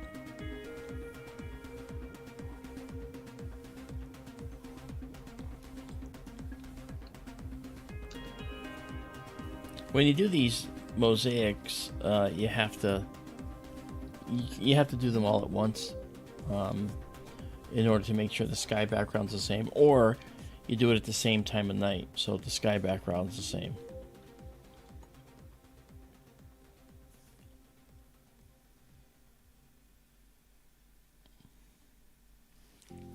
Izabela, if you have a composite, you can send it to me, or put it in a Skype chat and I can show people.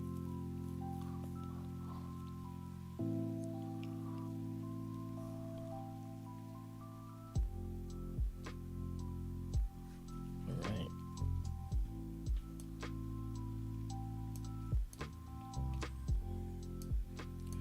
We have no wind out there tonight. It's actually very nice out there. So I'm very happy that it looks the way it does. Let's see what we got out there here.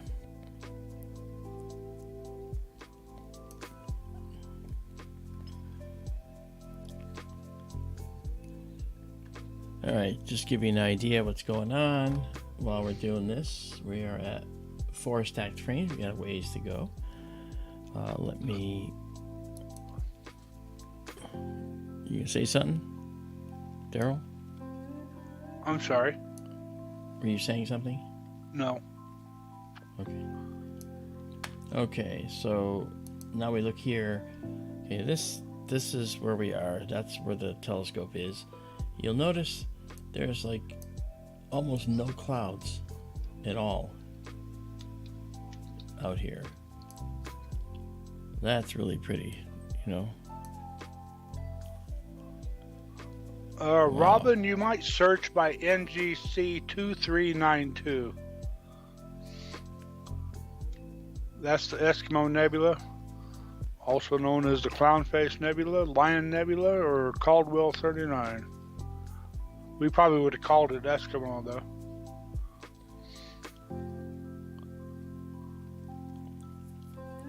It was small, so we may not have kept it either. The second telescope will be the one that would capture objects like that. Okay, well there you go. So this is where we are, and you see nothing's going on out there. The wind here, you can see down right below here, the wind is low. But let's do this. Let me show it, put this in motion so you can watch it go. All right, as you can see, we have some clouds just entered northwestern Arizona, and they're leaving, you know. So we're doing okay. And the schedule for clarity is all this week is going to be every single night will be clear, according to the weather. All right. And let's go. Go back. Yeah, really pretty. All right. All right, and so now we're sitting at 8 stacked images for this location. And we're basically going to be heading back. I don't think we actually... We could have gone a little lower, because now we're missing the bottom of this. So, that's the only issue. Uberku says, Mark, I'm appreciating how many stars there are with the long exposures and stacks. We take a closer look at these little spots far away. Well, where would you like to go? There's a whole bunch. Give an example, though. All right. I mean, there are some really subtle locations, like this right here. What's going on there, right? Well, we can zoom in on that and see.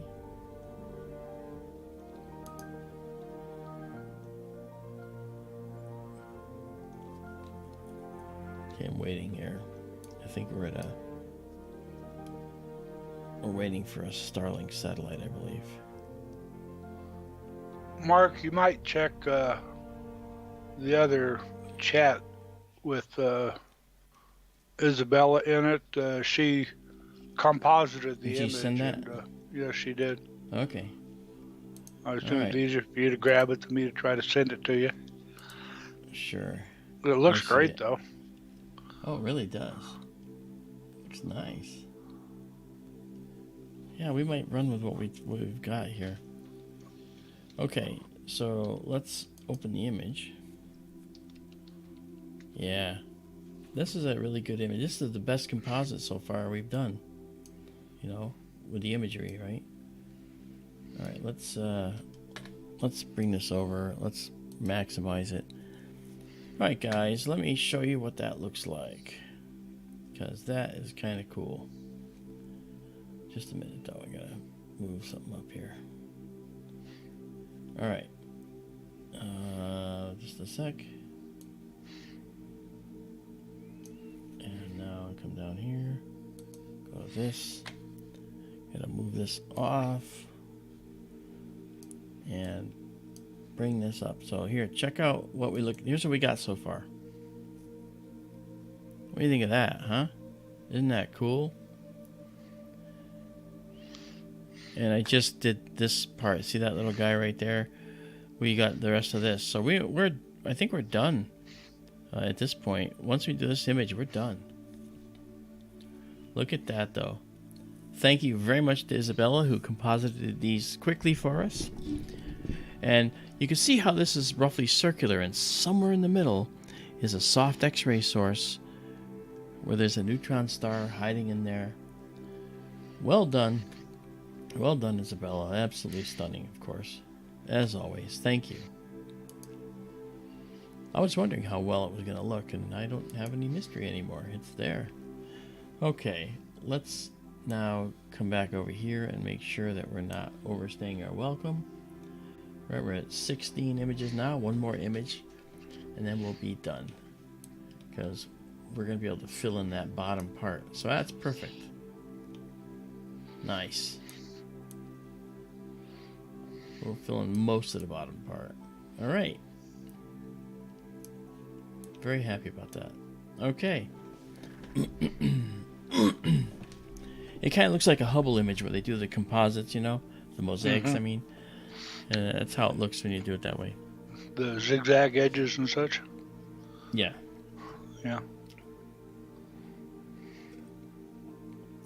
Wow.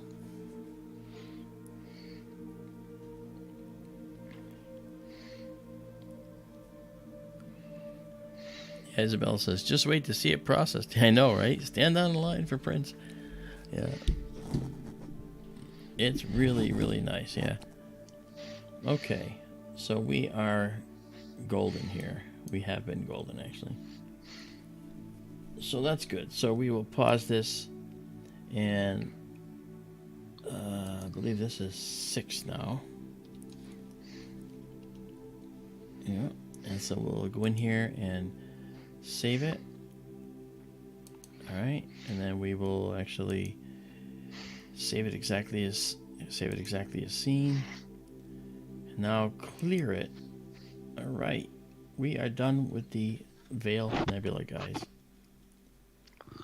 All right, we'll do our 1 second shot. Let's do this. Go to. Okay, night vision mode here. Oh, gotta wait. I gotta take this out of here.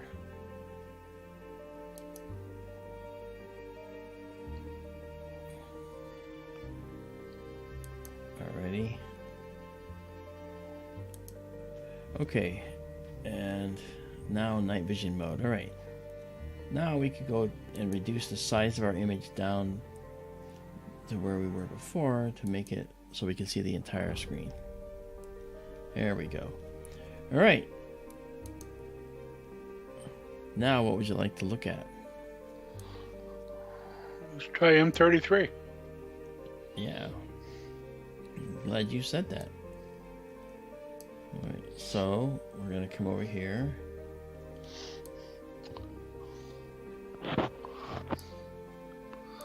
I know we had been spending time in Cygnus and we have the iris too. Cepheus and yeah, all those usual suspects and yeah.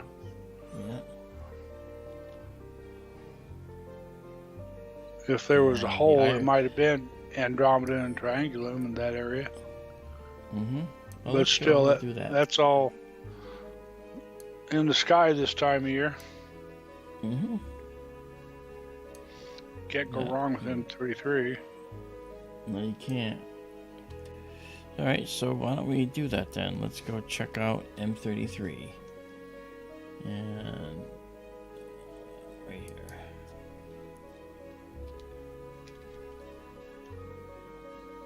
All right, M33 it is. Here it is, and above the horizon we are sitting at over 60 degrees above the horizon. This will be a really pretty shot. So how about let's go there.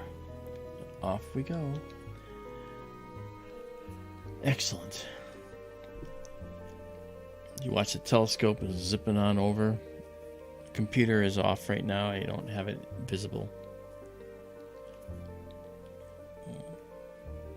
And we're going over, and that's right about where it's going to stop, I think. Yeah. That's our waypoint star.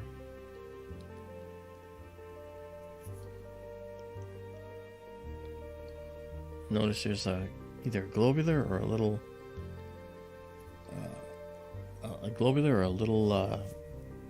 galaxy next to it. I don't know.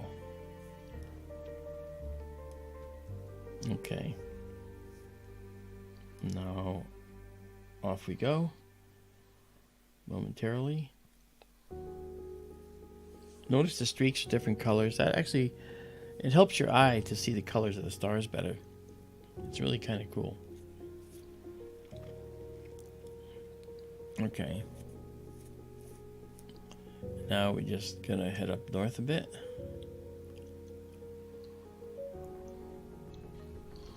And there it is.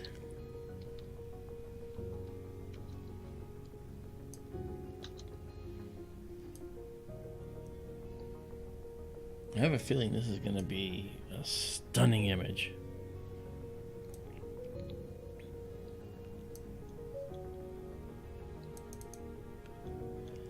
Okay.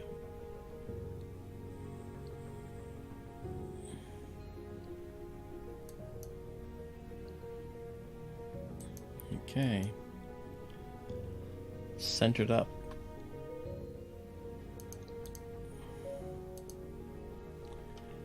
Okay, this is going to be something. Let's zoom in on this to watch it come to life. All right, here we go. This will be a 30-second exposure.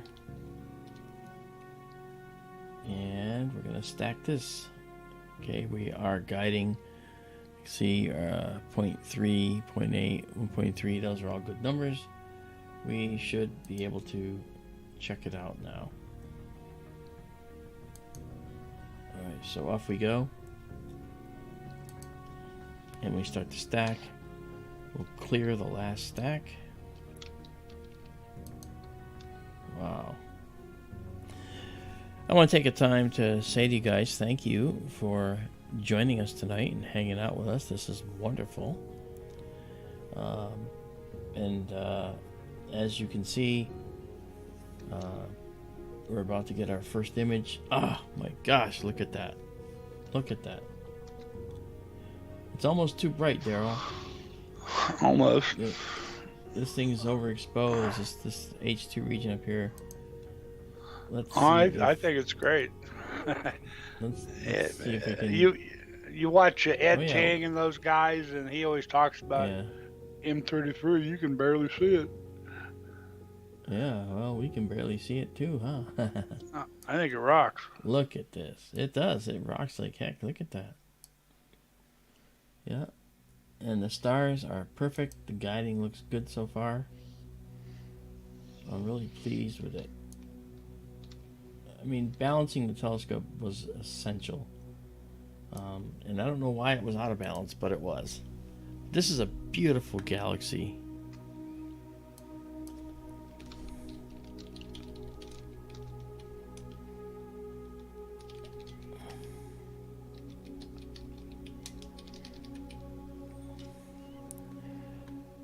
So here, let's put the words out there for you.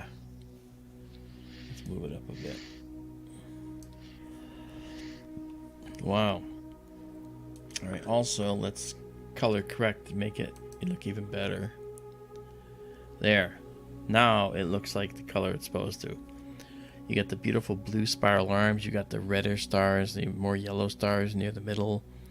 Okay, and you see gas and so forth. You also take the words away for just a second here. Come here, you. Okay, let's bring it down and look at something else that's in here. If we come in here, all right, and zoom in a little bit. That right there. This guy. Yep. That is... that's an NGC object all on its own. I don't remember its number. 606 something? I forget. Yeah. I've looked it up. And we see those very obvious green objects too. Yeah, we've got one here, which is a probable supernova remnant. We got another one here.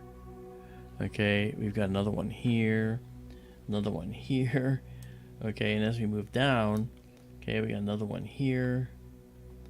And down south here, we have another one that's hanging out way outside. Look at that. And as we get more stacked images, you'll be able to see with clarity a little bit more how well this looks. It really looks beautiful. Then up here, we have another one. I'm trying to find it up here. I think it's this one right here. Okay. And they got one right there. And out here, I'm trying to remember. I think there was one out here too. Maybe not. Maybe this is the one, but I wasn't used to seeing it because it was... Oh, look at this, guys. Look at this. Wow.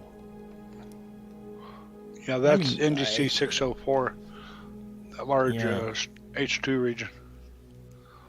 Let's see if we can bring out some detail in it by knocking down the brightness around it.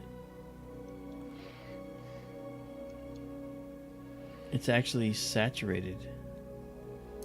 Wow, that's amazing.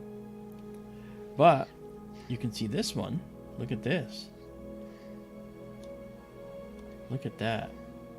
That's a very complex region. That's like the Eta Carina Nebula of the Messier 33 galaxy, if not what this is. Oh, Oh, NGC very 604 complex. there at the upper left. That might be like the Tarantula Nebula of the Yeah, M33. yeah. Gorgeous. Huge. Let's do an auto process to see what it wants to put. Now you can see the filamentary structure surrounding this. That's quite amazing. And this makes this galaxy look alive with life and visibility, doesn't it? But the fact is, when you look at it, if you try to look at it in the night sky, you basically don't see anything close to this. You see something more like maybe just a faint fuzzy in certain telescopes, and then with more aperture you get to see more and more of the detail like this, right?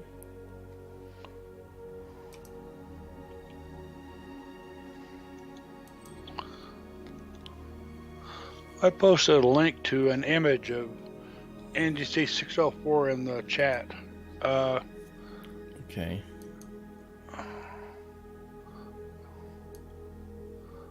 Izabela, I was making a size comparison. Mark he pointed out that other H2 region at about 2 o'clock. He said that could be like the Eta Carina of, I think it was, of the pinwheel.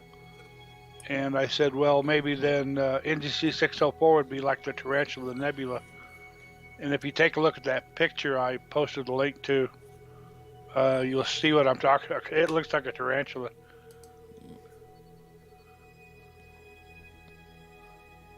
I don't know if you'd want to post that or not, Mark. It is huge. It's very filamentary and Yeah. freaking huge. Yeah. That was in your. You put that in the chat. Yes. Okay. It's lost in the middle of all those Yeah. blanked out. Okay. I see it. That's the big H2 region at about 10:30 or 11 o'clock there in Mark's image of M33. Right Yeah. here. Yeah, I'm not going to show it because it's going to mess up my chat the way I have it defined. Okay, If you put it sorry. in the Skype chat, I could show it. Actually, wait, maybe I can copy it. No, it doesn't let me copy it. Okay. Give me just a second. I'll do that. All right, no problem.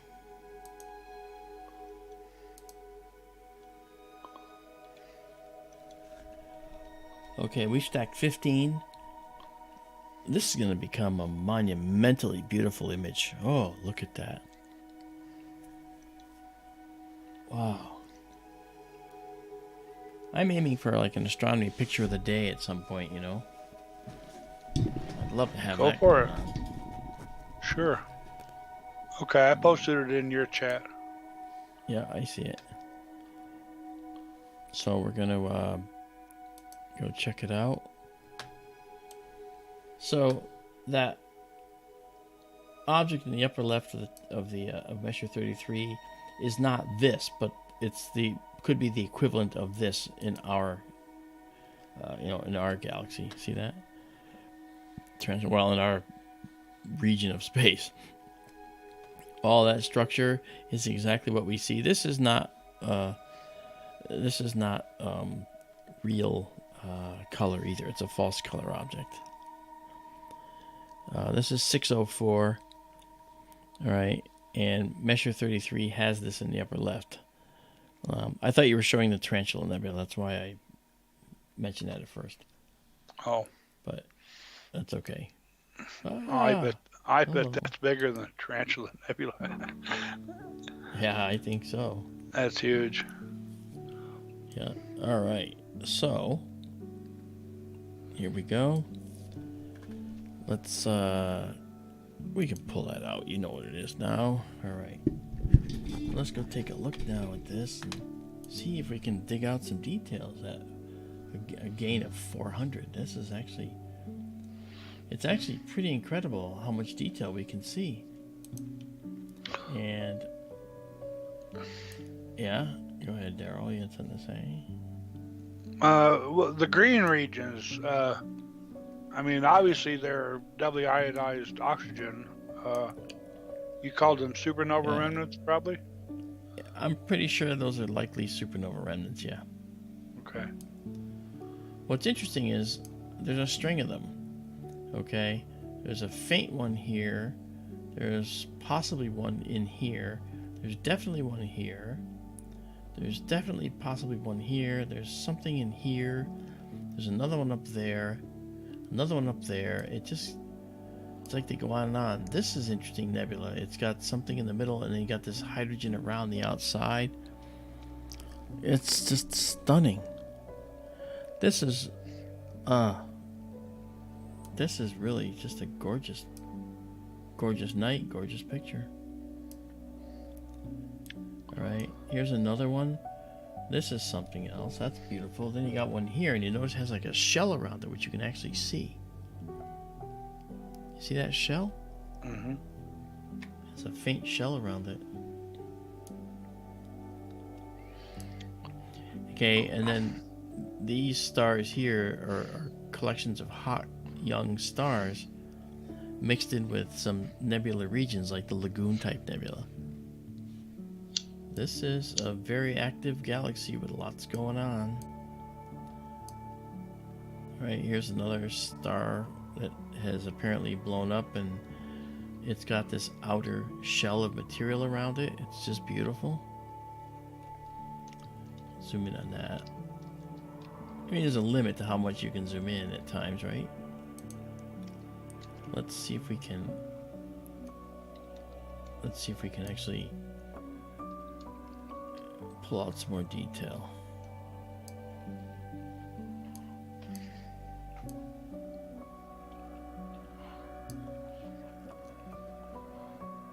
Oh, look at that. So you can see there's some detail around the center of that. Yes.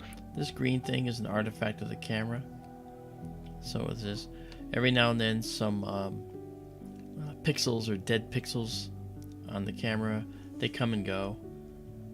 And so we just sit there and have to deal with them. Boy, look at that. The dark nebula in here is just really pronounced and gorgeous. Like right up here, look at this. Look at this beautiful dark nebula in here. These spirals, look at this. You can see a light brown, dark brown. I mean, you can see all kinds of contrast. Not bad. Really nice. Wow. Wow. Oof. I can't blame people for falling in love with galaxies. You know? This is 26 stacked so far. Look at that, guys. Now, as far as the size of our actual sensor, that's how big it is in the sensor. Actually, not exactly. If you want to see how big it is in the sensor, this is how big it is. That's the size of the sensor. Okay. So, it's a little smaller than the diameter of the full moon.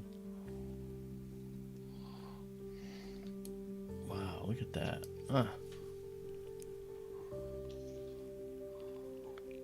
I am just... I'm beside myself. This is so pretty.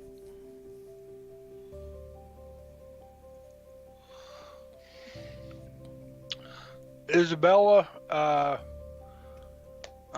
astronomers have been cataloging objects in the sky for thousands of years, all the way back ancient Greeks. I forget who, Hipparchus.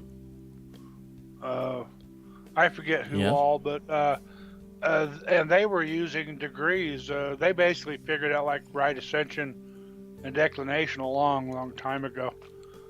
And when you could probably say when the Industrial Revolution, or before the Industrial Revolution, or what helped start it, when they came up with precision instruments that could rule and grade things, they had the precision to make setting circles that showed the right ascension and declination on the telescope mounts. And that was, of course, long before they realized that the heavens move. Meaning, stars move in space. They didn't know what stars were. They just knew they were points of light. They didn't know anything that we know today. In fact, yeah, well, yes, but whoever the Greek guy was, I forget if it was Hipparchus or who, but he noted from earlier observations that objects were moving in the sky.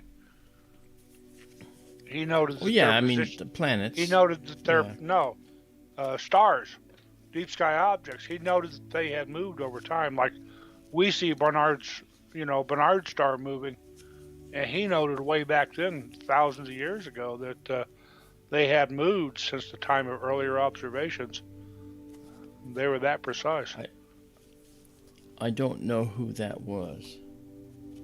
Oh, I was reading that a couple of days ago. Thought it was Hipparchus. I'm not sure. Okay.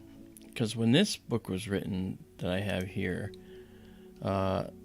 this book is called The Architecture of the Heavens in a Series of Letters to a Lady. This first edition is filled with very flowery language to describe what, at the time, they thought galaxies were. They were called nebulae, and they thought that they were all within the same region of space that we were all in, meaning our galaxy. They were wrong, but that's what they thought. And so, also at the time, astrology was just divorcing itself, or astronomy was just divorcing itself from astrology, because they were actually kind of one and the same for centuries. And once it became a science under all its own, astronomy, could be taken seriously. But before that, like when this book was written, the book was written during the Civil War, actually. The book really illustrates very, very clearly how you had to talk about astronomy in order to teach it. You had to make it something that sounded more like a novel. The Architecture of the Heavens in a Series of Letters to a Lady. You couldn't say the Architecture of the Heavens. You had to include them as like you're writing a love letter to a lady. And that's what he did. So you'd see phrases like, "And looking at this object, my dear, you would see amazing ethereal tendrils in the firmament." Rather than say, "And this nebula has lots of filamentary structure." I kind of prefer the love letter approach, because if you love the universe, if you ever read or read the letter the Civil War soldier wrote to his wife in Ken Burns' Civil War show, people wrote in such language back then. And Flammarion later on, he was like the Carl Sagan of his day. He popularized astronomy for the masses, and his language was more flowery than what we do nowadays. Yeah. As far as nailing down, how far away galaxies really were and what they really are, I guess that would fall on Hubble's shoulders. That's right, because Hubble, when he settled it once and for all. Yeah. Once he started figuring out that these were objects, these spiral nebulae, as they also came to be known, were beyond the stars he was looking at, then it was a whole new era of astronomy. Yeah. Now, when Flammarion wrote that, astrology and astronomy were still linked together in circles, so they couldn't discuss astronomy in a serious nature. They had to stay with a flowery language. And you notice at the turn of the century, that started to fall away because astrology had finally been separated from astronomy forever, as it should be. And once that separation was complete, they finally could talk about astronomy as the science that it is. You know, astrology is not a science. Astrology is an I want to believe thing. Astronomy is a science. You cannot believe it, but it doesn't change the fact that it's true. You know, now obviously there are things we don't know in astronomy, of course, and you know, those are things that, you know, if we don't know something, well, that makes all the difference, right? We want to learn and understand what's going on, obviously. Okay, what this answers it here. Hipparchus, he discovered the precession of the equinoxes, and that was why the known locations of stars had shifted in the sky over time. Yeah. Which wasn't stellar movement. It was the positions relative to the rest of the sky. I mean, they didn't apparently change relative to each other. They only changed relative to what you previously measured them as. But that was because of the precession of the equinoxes. It wasn't because of the star's motion in space, like Barnard's star. Okay, that's true. He was a Greek astronomer, he was a geographer, and a mathematician. He is considered the founder of trigonometry, but is most famous for his incidental discovery of the precession of the equinoxes. Blah, blah. That was over 2,000 years ago, 162 and 127 BC. He is considered the greatest ancient astronomical observer, and by some, the greatest overall astronomer of antiquity. Incidentally, we're going to go just one more exposure here, and then we're going to,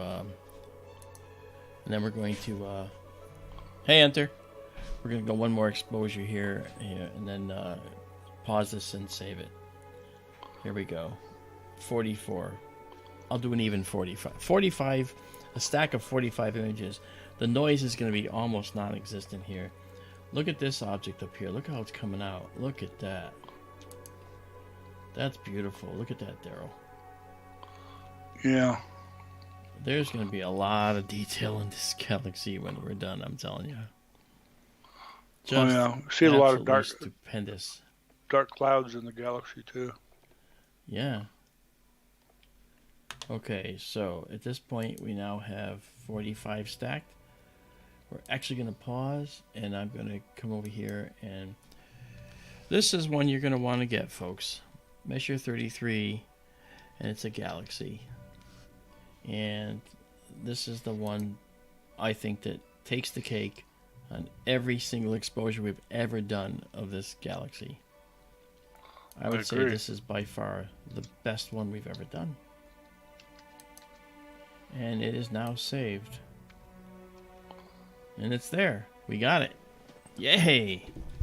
Not bad. This was really, really cool. One of these nights we can discuss the reasons behind galactic spiral arms like you see here, and why some are tightly wound, why are some loosely wound, and in fact how they occur at all. We actually did a Sky Tour radio show on galactic spiral arm formation. Remember that show? We talked about density waves. I was answering a question. Say again.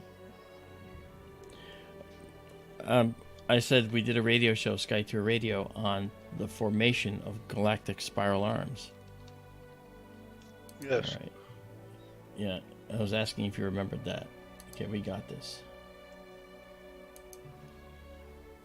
And I guess you don't remember that, maybe?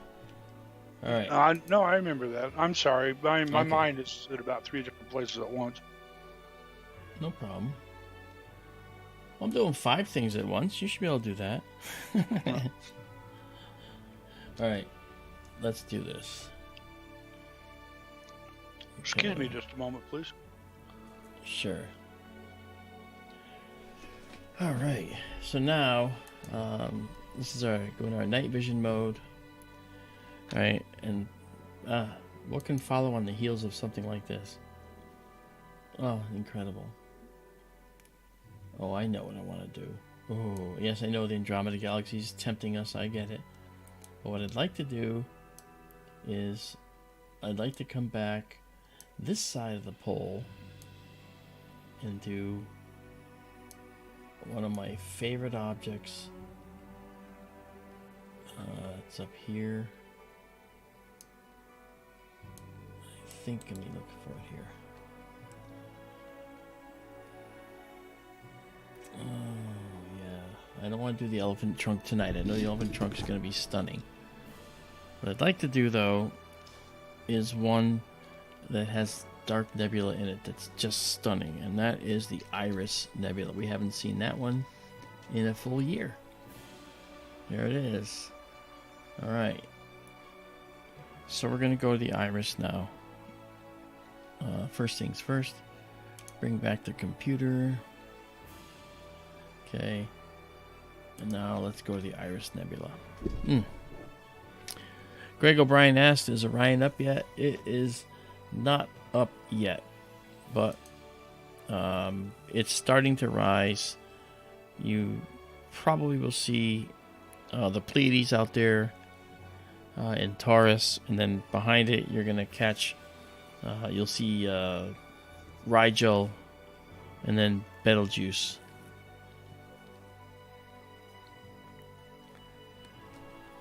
I don't know exactly when it rises. I'd have to check. But are you guys having a good time tonight? Because I sure am. Okay, we're going to center on Eta Cephus, which is the star. We are also zoomed in a little bit, so let me take us out to where you can see what's going on. All right, and then it's going to move to the object we want.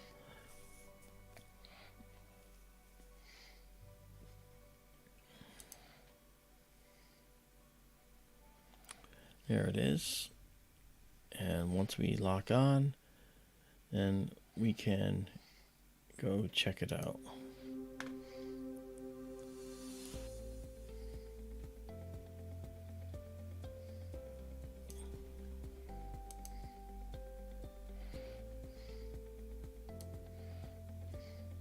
All right.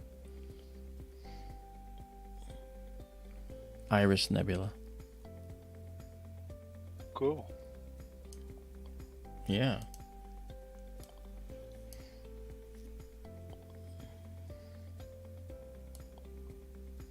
There it is. Okay. And we're gonna... The Iris Nebula region has so much dark nebula in it that it's actually just awe-inspiring. And this will make a beautiful shot. 400 gain. It's gonna be stunning. So let's move over a little more. All right, and then because there's a dark nebula over here on this side that we don't want to miss.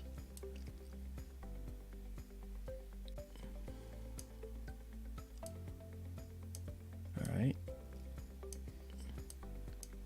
we can do it right here. You notice how you see these faint star blankets back here, and then you see like a lack of them? That's because there's something obscuring them, and it's dark nebula dust that is in space that's between us and those more distant stars. Okay, we are going here, and we're going to do a 30-second exposure here. All right. We are stabilized, and off we go. And we're going to live stack this.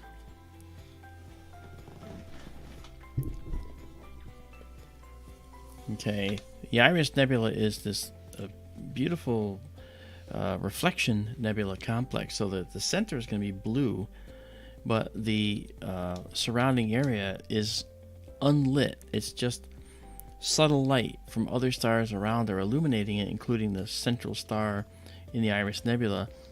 And that's pretty much how it looks in a telescope when you look at it to begin with. But if you can process it, it looks more like this. And you can start to see this nebula. There's a dark piece here, and there's these strands of dark nebula that come down here that you're going to catch in just a little bit.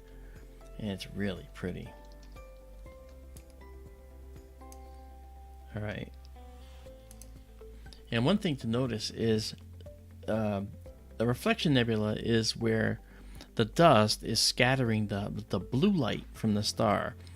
It's called Rayleigh scattering. It scatters at the high frequency light, which is blue. The sun's light is scattered by the molecules and dust in our atmosphere.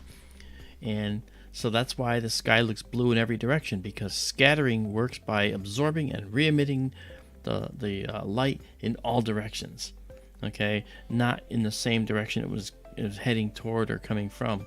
So that's what happens, and so that's why we see reflection nebulae as blue, because the same physics process occurs in deep space as does in our atmosphere.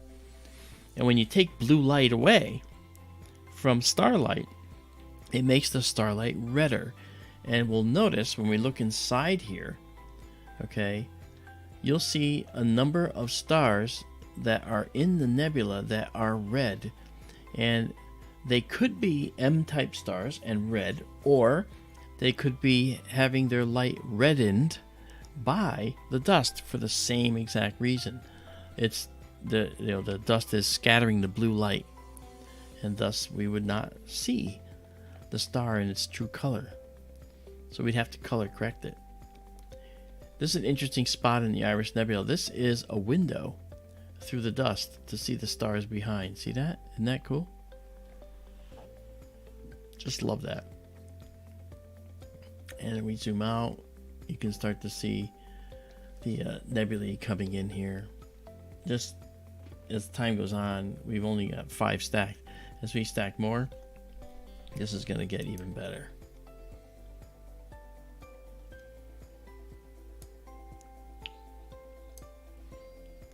We can do a zoom here.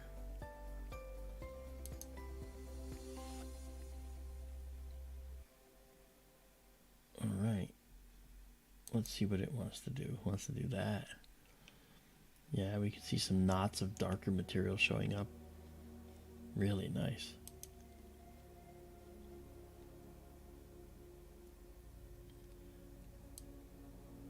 The iris has always been a fascinating object for me. I think I told you, to me, the universe is, it's all about the dark nebula, because it's in this darkness, in this cold, where dust particles accrete ice of all different types of ices and organic compounds as well, and they end up forming all the material that could then form a star from gas and planets around that star eventually. So it's these dark nebulae where life springs from. It's only there. They're the safe havens. They are. They're cold safe havens, but yeah, that's right. Yep.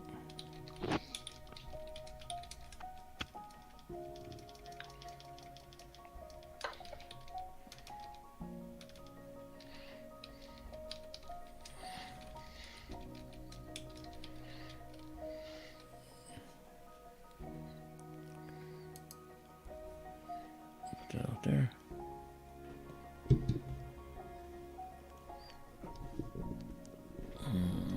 Hey there, Ghost Boat. I agree. Ghost Boat says something very, very interesting here, which I agree with. This is something I've often said. These dark nebulas seem to show the depth of space better to me than normal nebulae. It's true, because when you see this area right here, you can almost see the three-dimensionality of this, can't you? And when the Orion Nebula comes up and we do the Running Man and Orion Nebula together, in between the Running Man above the Orion Nebula and the Orion Nebula, you see this amazing pattern of pillowy, billowing, dark dust. All right, and it's about the same color because that's the dust is made of silicates, silicon-based dust particles and carbon molecules, carbon molecules, and other molecules, carbon monoxide gas as well. So you actually get physical particles and gas as well. So this dust is a solid material, very small, very, very small. So, okay, we've done 12 of these now. This nebula is showing up now, a little brighter. Let's see if we can get... What do we get if we do this? Yeah. So now, this shows you more of where we're going. Okay, I really hyperextended this view to show you. And let me just remove this to kind of show you a little better. Okay, look at this now. Now you see the full extent of it. Look at that. All out here. Alright, and now what we can do is we can actually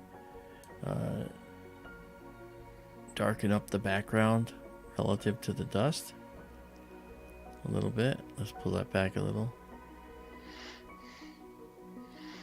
I know we've talked about this before, and you're doing it right now when you adjust things there on screen. That it's no longer dark void looking anymore. They're obviously, you get a brown cast to them, and the dimensionality of it all. And I think that's Ghost Boat's point. Yeah. Ghost Boat mentioned it, and you can see this as a intervening cloud that's blocking the stars behind it. And so he or she, I don't know if Ghost Boat is male or female, sorry. Ghost Boat thinks, as we all do, that these brown clouds, as interlopers in our galaxy, stand between us and the things in the background.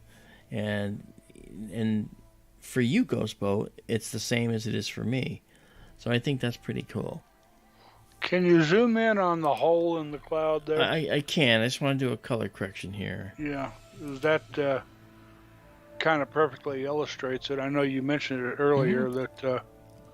Yep. So let's go you've check it got out. clouds, and then you've got holes in the clouds. Yeah. Now, it's still got some noise in it, which we can get rid of. At some point I can try the bilateral filter here.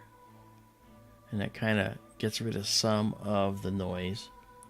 But I can just take the radius down a little bit. Okay. So there you go. This is the holes, the hole in the clouds, and you can see it's ringed by brighter reflection nebulous detail nebulosity. That's pretty cool. Constant Gray says might be neat to do a stereo pair of this. Well, the only problem with that is to see it in 3 dimensions, we'd actually have to see it from a slightly different vantage point, which is how the 3-dimensional stereo pair would work. And we'd have to be several light years away to get the other image. But yes, if we could do that, you betcha, we would do that. But look at that, huh? Yeah, well, that whole thing is just, you talk 3-dimensional. Yeah. That when you look at the dark clouds there, they're closer than the stars in the background, and when you're looking through the hole in the cloud there, you're actually looking at the background stars far in the distance behind the nebula and That's the right. bright star illuminating the nebula. That's right. This kind of helps you see that, actually, because it helps separate the brown clouds. This brown soot that was created from red giant stars, it is material that was created during supernova explosions. mainly the silicon atoms, you know. And the silicon atoms are created just before the iron atoms are created in a core, and probably concurrently to some extent. JSCO 77 says, Mark, could life exist there? Well, this is actually more promising. Excuse me. This is more promising than a hot red nebula that's hydrogen emission, because it's very, very cold here.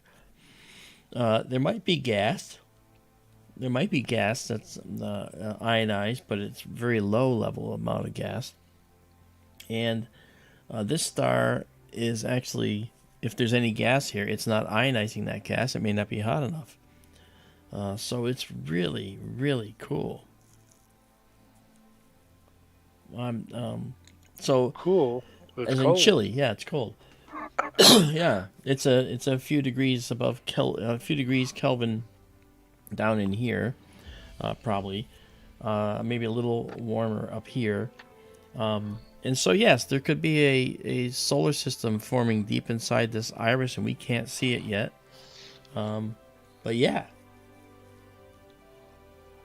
I think that's a strong possibility that there might be a potential life here. Again, life is made in the dark in the universe. That's pretty. Look at that. Now, do you see that separation, guys? This is what I'm talking about. Seeing it separated like this, you can actually see the planes. You can feel the different planes. Especially seeing through it like that. It really shows it in separation.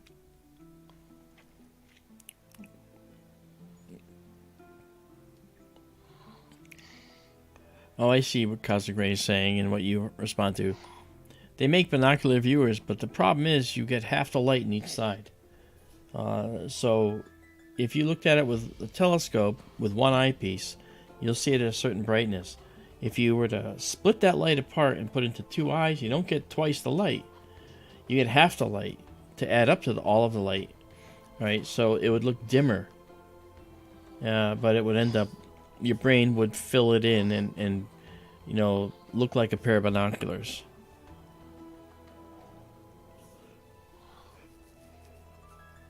I imagine a binocular viewer would work great on an astrophysics 7-inch refractor.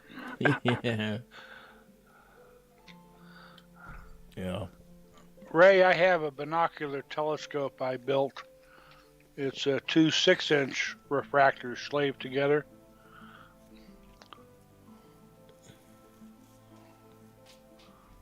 It's not astrophysics, though.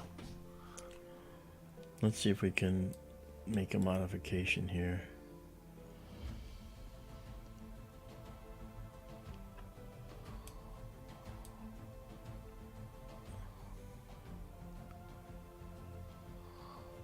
Let's do this.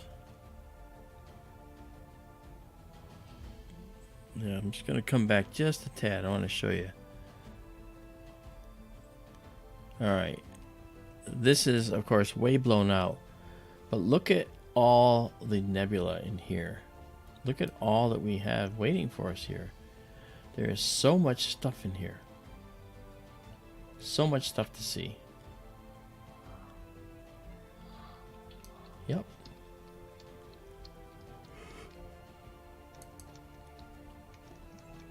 Alright, so this is beautiful. Now we've got 28 stacked here. And when you're stacking dark nebula, you've got to go a little more, because the dark nebula will show the noise. Now I can remove all that noise, and I typically do. But, you know, let's take a look up here. So, with our East Coast telescope, we could see this part of the nebula. We never got to see this dark nebula. Of course, it was an f6.3 telescope, and so as an f6.3 telescope, it was really, you know, a little bit slower optically than this one. Man, that's beautiful. That's really pretty.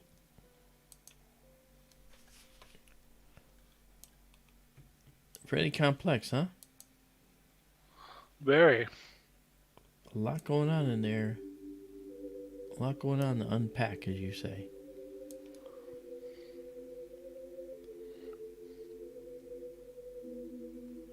Let's pull this back a bit to here. And let's pull this out here. The dark level. Okay, now let's zoom out. Yeah.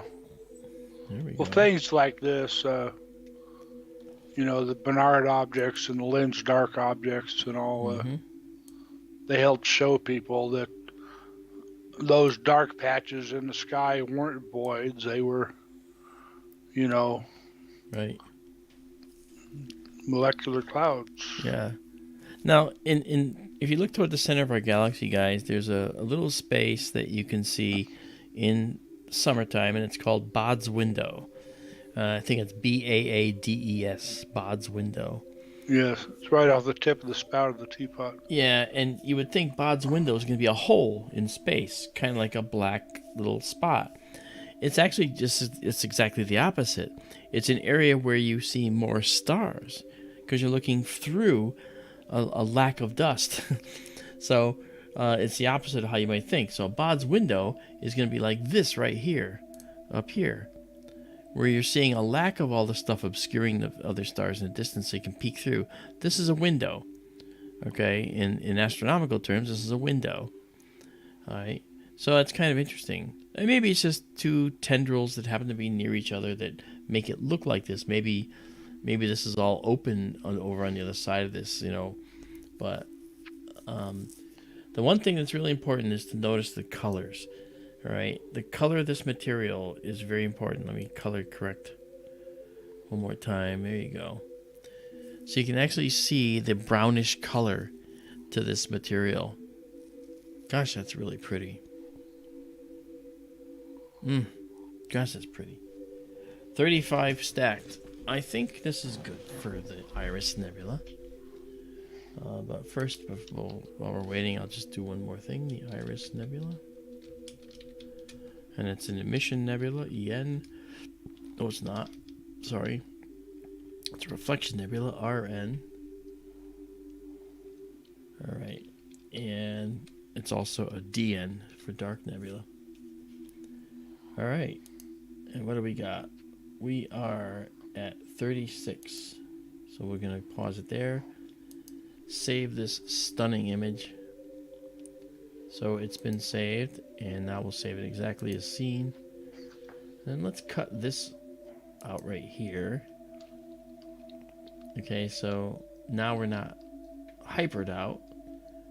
And then I'm going to save it again exactly as seen. So you can pull that data out if you wish yourself. And this is just for the PNG files, the pings. Alright. Alright, that's beautiful. Wow. Alright. Good night, Iris. I said good night to Iris.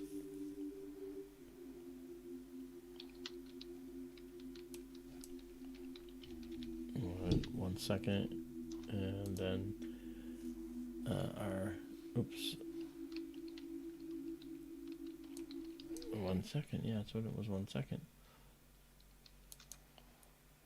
There we go. Okay.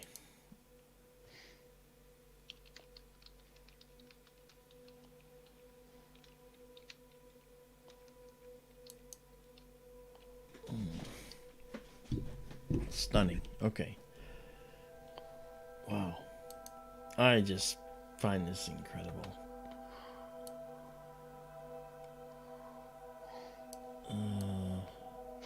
I mean, we are near the Elephant's Trunk Nebula, aren't we? Yep, we're in that part of the sky. And there's the Garnet star.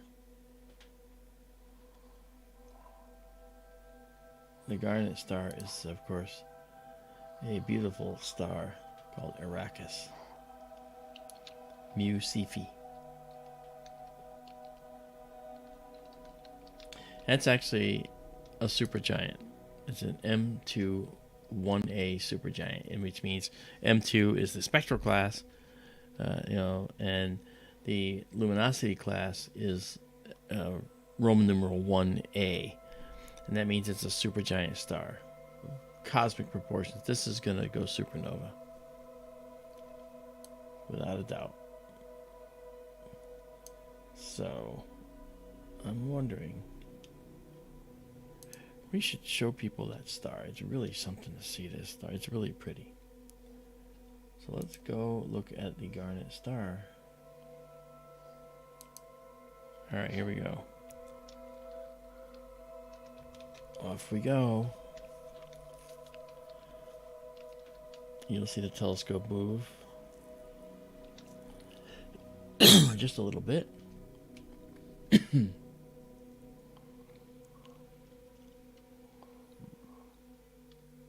I want to show you what a real bright M supergiant looks like.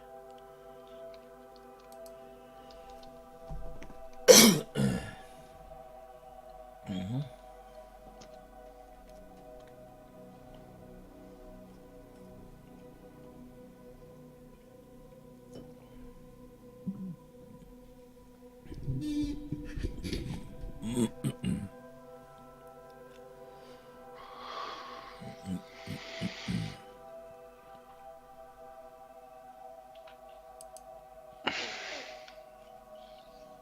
You okay there, Daryl? Yes. A little late. Alright. Okay, well, we're going to just move up now and go to the Garnet star. And we'll be sifting through the Elephant's Trunk Nebula as we do it.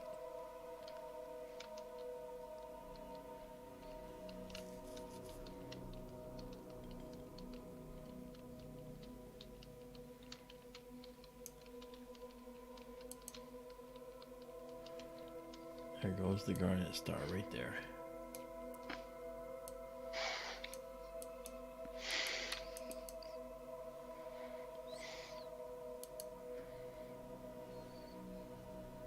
Alright.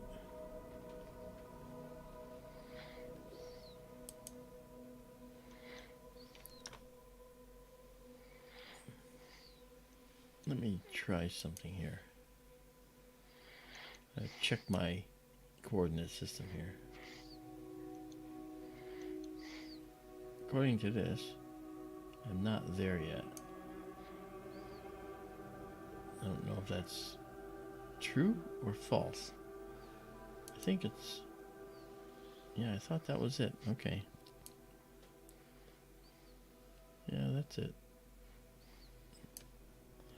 So that's the beautiful red Garnet star.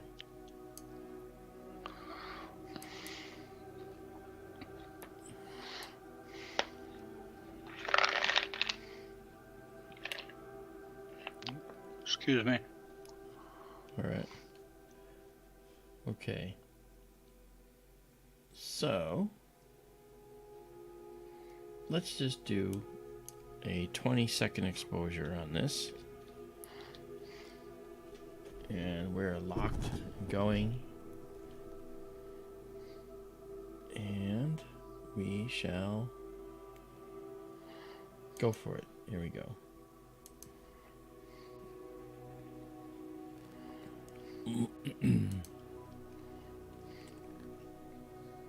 And you'll see when it comes in, it's just a beautiful star. It just has a gorgeous red color.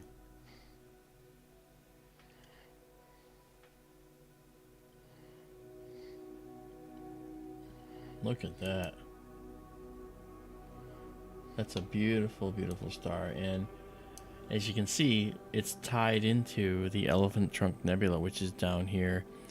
The Elephant's Trunk is a little bit down more this way, which I'll get to. It's actually off the screen to the lower right here. But I just wanted you to see it. Hey, come back here. Thank you. That's all right. We're good. We're good. Nothing to see here. Move along. Move along. Okay. Now I'm just going to pause. I'm going to save this as the Garnet star just to have saved it. We don't need to take too many shots of it. It's an M21A. Is this Herschel's Garnet star? Yeah. Okay. So we save it and save it exactly as seen. And then we can move forward. Okay, here we go. So now we can clear that. And let's go back to our 1 second shot. And there we are. So now we come down.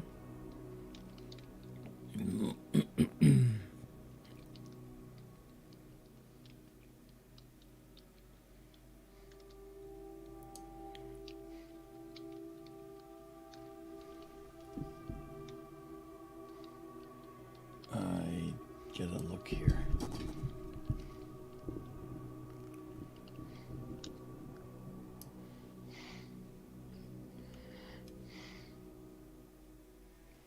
And there it is. Okay, so now I move over a little bit. And you talk about an object that's going to knock your socks off. This is it. Okay? I'm going to go over a little more because I want to see the caravan.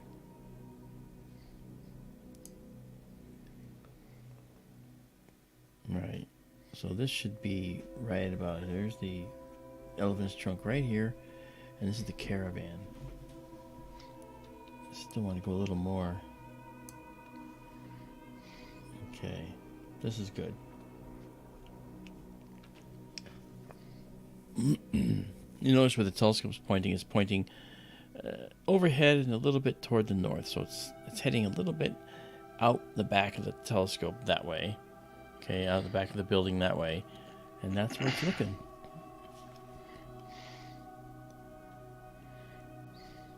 All right. Yeah, I mean you're in CPS now. Yeah, the elephant's trunk. Yeah. All right. So it's past the zenith, and you're pointing northwest. Yep. Northwest. Yep. So this will be a 30-second shot. And here we go. Well, first let me do something here. Let me first zoom in and make sure that our focus is still maintained.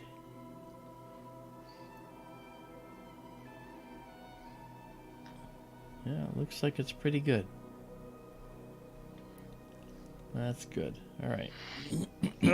I've been watching your weather recently. It's cooling off down there too. Your daytime highs are like the 70s, and your nighttime lows are like in the 40s.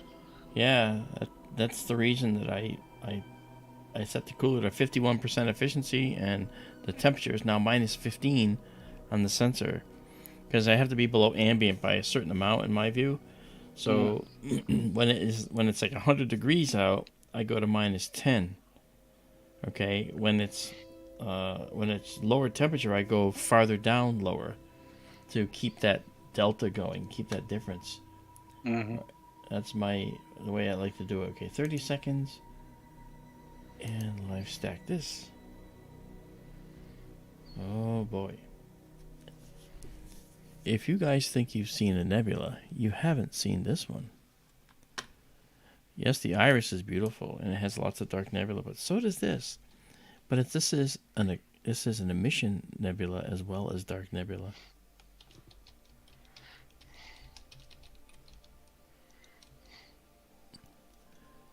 And that's this right here. Look at that beautiful nebula. This is the elephant's trunk right here. And this is what's called the caravan. These are the humps of the camels, so to speak. Now, obviously, those are modern names because nobody in antiquity could see this object. Let me pull that out. Okay, but let's try to see what it wants to do. Now, okay. Now we're talking. If you look really carefully, you can see some really interesting details in here. And we'll just go bright like that. You'll see that three-dimensional thing happening again here especially. When we start to look at this object as it starts to resolve, we're going to see it's got these highlighted edges to it. Okay. This is the elephant trunk region that we see often. This is the one we look at. And it reaches through here and these to the caravan segments. And it can't support zooming in yet because we haven't had enough exposures. But once we do, it's going to be beautiful. Wow. Okay, I did not wait long enough. I have to clear it. I'm sorry. I didn't wait long enough for it to settle down. So I had to clear that. But it'll be fine now. It should have settled out. We'll go make sure here in just a sec. Alright, let's go see. Our star should be perfectly round because I didn't let it settle out. Oh, they look like they've got a little issue there. I'm wondering if we're getting some wind out there. We might be getting wind. Alright, that's fine. Yeah, I see that we're gonna have some wind tonight. Isn't that a beautiful nebula, though? Hey, Marco, how you doing? It is.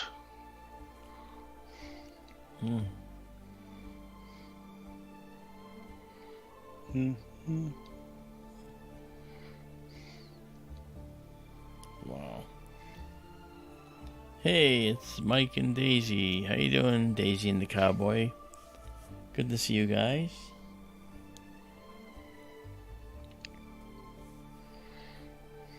Wow. Are you guys still in Mesa at the moment? Gosh, this is beautiful. Okay, we've stacked 3 so far.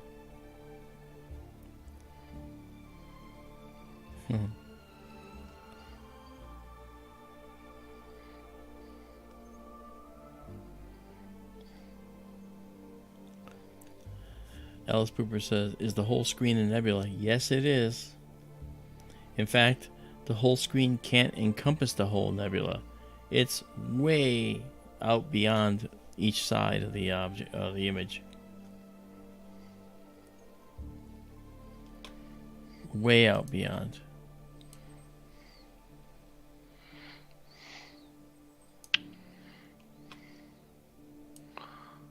May I challenge you after this object? Yeah. You want to do the sharpless ones yet? I don't think Arago's up high enough yet. No, I don't think they're up yet. What'd you like to do? One I don't think we've ever looked at. Okay, that's excellent. I like that idea. It's a Messier object. Oh. Huh.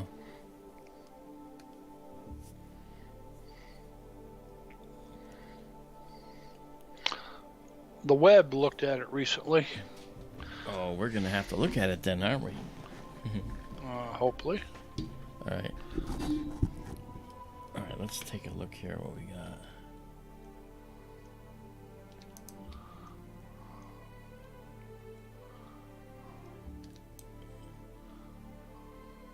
Wow, look at the details. Look at the details in here.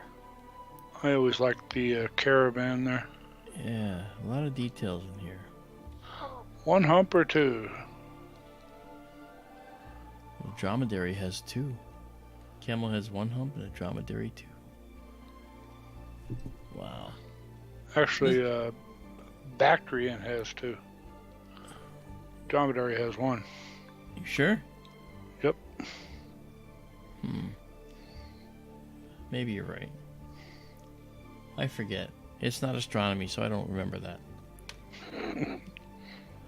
So take a look, guys. See this opening right here, this little hollow spot? This star in here has carved out this cavity after it was formed in here. This was formed in this dark nebula that became this elephant's trunk. And it just, with its copious stellar winds, it blew this low density material of gas and dust out and just basically hollowed out this cavity. Right? So this cavity has been hollowed out fully. I see we do have a little star issue here, so I'm not gonna zero it out. I'll just keep it as it is for this exposure, because Daryl has a challenge object for us after. Huh? Star issue? That is to say, a guiding thing, and it might be due to some wind hitting the telescope out there. Oh. Well, you've said that it seems to be tracking quite well. Yeah. Of course, yeah. wind can always be an issue. Yeah. It just takes one exposure. One piece of the stack. Cosmic Ray says you want to look in the bathroom window down the street. Don't insult me, please. When I was a kid, It's called a joke. Yes, I know. When I was a kid and we messed with model rockets, I tried to adhere to the Rocketeer's code. And part of the Rocketeer's code was, thou shalt not incline the launch pad more than it was 5 degrees, I think. And the amateur astronomer's code once upon a time was, thou shalt not peek into other people's windows. I will admit, I did twice. Once when I lived up in Leadville, highest city in the United States, I was up on the hill at the very east edge of town, and I peeked all the way across town at a window I made out accidentally at first, way over on the west edge of town, and I looked at the window and I saw absolutely nothing. The other time was I was at my sister's house. It was broad daylight, and I pointed the telescope at a house about a half mile down the road, and I saw a guy in the window drinking a beer. And, there was no sound, of course, so I just saw a guy sitting there with a beer mug in his hand, and every once in a while he'd tip the beer mug up and drink the beer and put it back down. It got really boring really fast.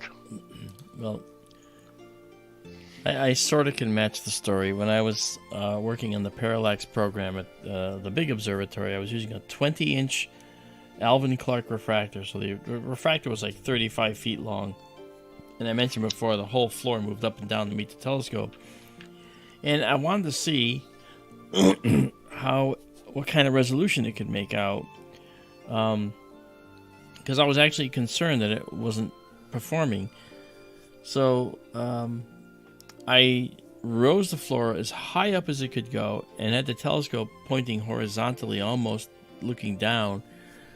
And it was looking into the window of a friend of mine who was working on a paper. And I could actually see the writing on her paper. Not quite make it out, but I could see the writing on her paper. And I had called her and said, I'm going to be looking at you here with the telescope. And I was an Alvin Clark peeper, I guess so. But it was with permission. And I asked her to hold the paper up so I could try and read it. And when I asked her to write words in magic marker at different sizes. And I could tell, I forget what size it was, but beyond, when it got to a certain size, it was very, very clearly visible. And below that, it was not. At a regular writing size, it was not at all visible. So I passed that information on to the observatory director, and rather than ask me, what was the different sizes, he said to me, "Oh, what was her name?" Hello. I said, "Well, That's not important. I was trying to determine if the telescope was performing. This one's performing, though. Look at this. That's beautiful. That's very nice. We're going to go to 20 exposures on this, and then we will stop and go to your challenge object.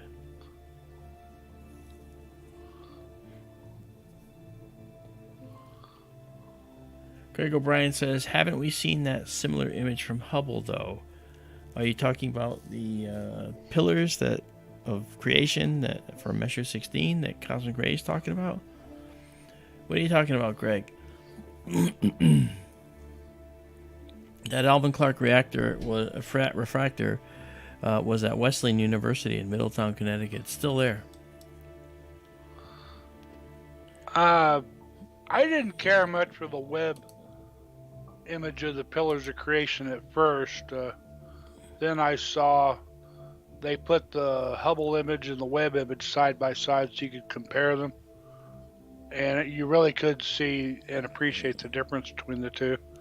Yeah. What the Webb was showing that the Hubble could not see, you know, stars in the dust, stars in the pillars and stuff like that. And then they also combined the two images in one. That looked pretty neat also. Yeah, well, if you consider that that was like a huge get, you know, when they actually could see all those stars forming in the dust, and all the stars that were in the dust you just could never see. That was really, really huge. Absolutely the most spectacular, I should say, of all, actually. I just can't say it enough. It was the best. Okay, we're going to pause this. We're going to say Elephant's Trunk Nebula now. And this is an emission nebula, space DN for dark nebula. Okay. And now we're going to save it. We should be able to find a lot of additional detail in this with the additional gain. We actually doubled the gain. Yeah. Okay. We'll clear this and go to your object now, Daryl. What would you like to look at? Messier 74. Nope, we're not going to do it. That's illegal. They have a no peeper clause. Huh? Okay, never mind. All right, M74. Okay. Okay, well, that's not M74. This is.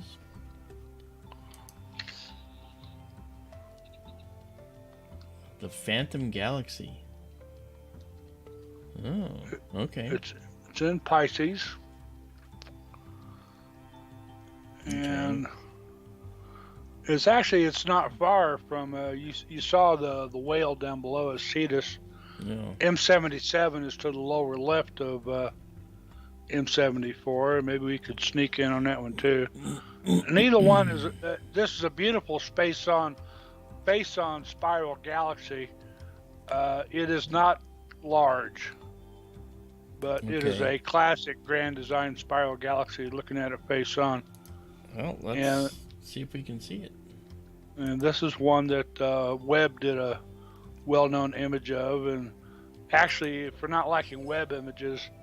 When I saw the Webb image of Messier 74, I thought it was very strange and bizarre looking.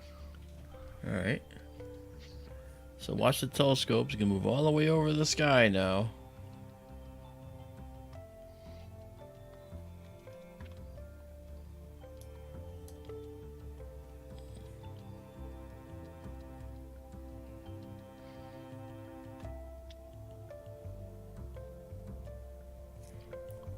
All right.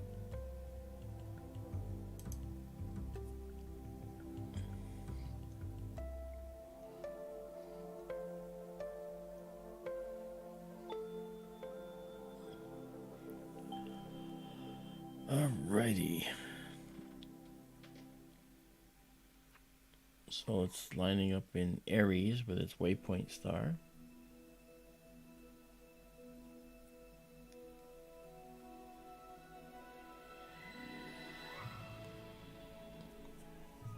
Cosmic Ray says this galaxy's low surface brightness makes it the most difficult Messier object for amateur astronomers.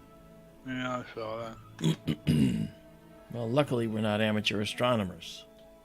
Well, actually, I see the Triangulum Galaxy up above it, so we weren't that far away from it earlier. Yeah, that's true. Yeah. And again, that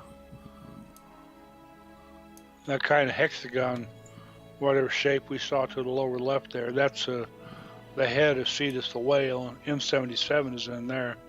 Okay. They're rather similar looking, I think. Okay, where are we going here?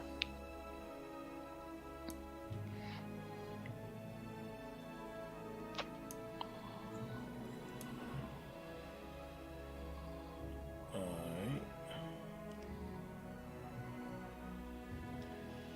I think this is an object that the telescope database has the wrong coordinates for.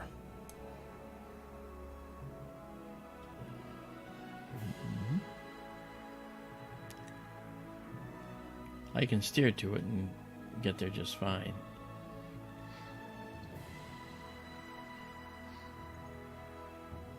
So we can do that. Let's just make it go faster.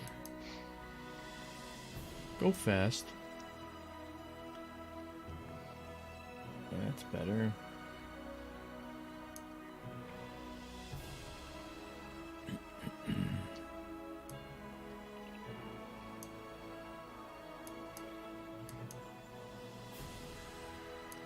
So we should see it. There it is. Right there.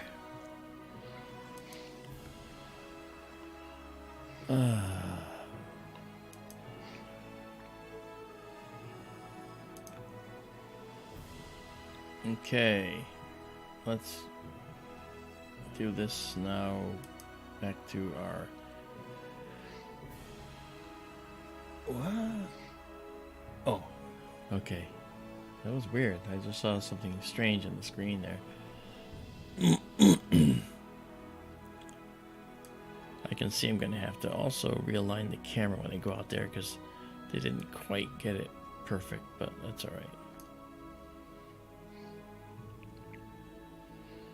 Alright, there we go. I think we're pretty good here.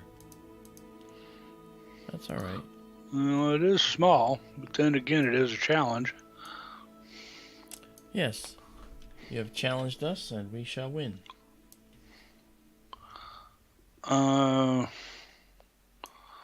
Okay.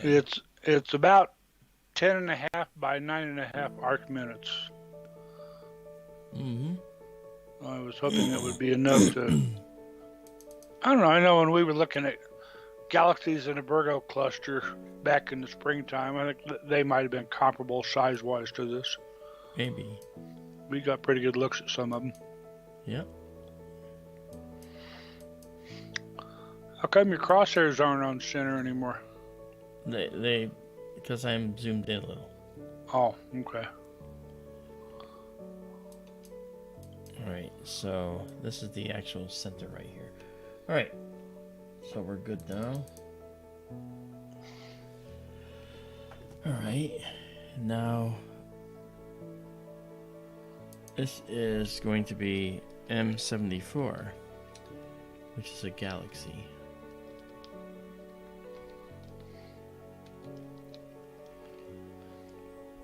And okay, let's move that right there and see if this will give us what we want. It is small. It'll benefit, like the second telescope will have this as well, much better. It'll show it far better than this one, but that's okay. And we're still searching or guiding.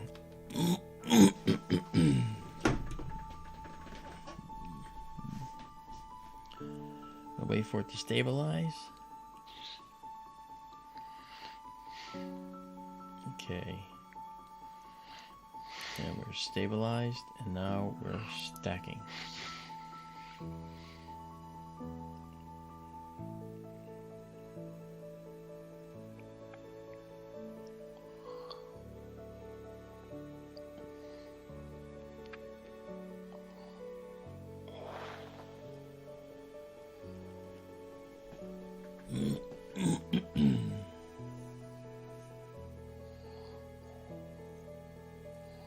Okay, here comes the first one. Oh, look at that little guy. That's neat.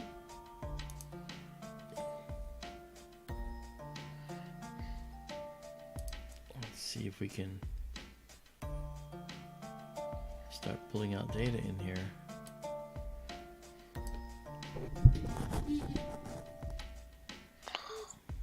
Boy, this would almost be one that you'd want to use it at f10, not f6.3. Yeah, I'm sure. That's okay. 74, we got that. 2 stacked. Again, running at minus 15 Celsius on the sensor. And the temperature actually in the building is 13.6 Celsius right now. So we are almost 30 degrees Celsius below zero. No, I'm sorry, below the temperature in the building. Albert Torcaso, how are you?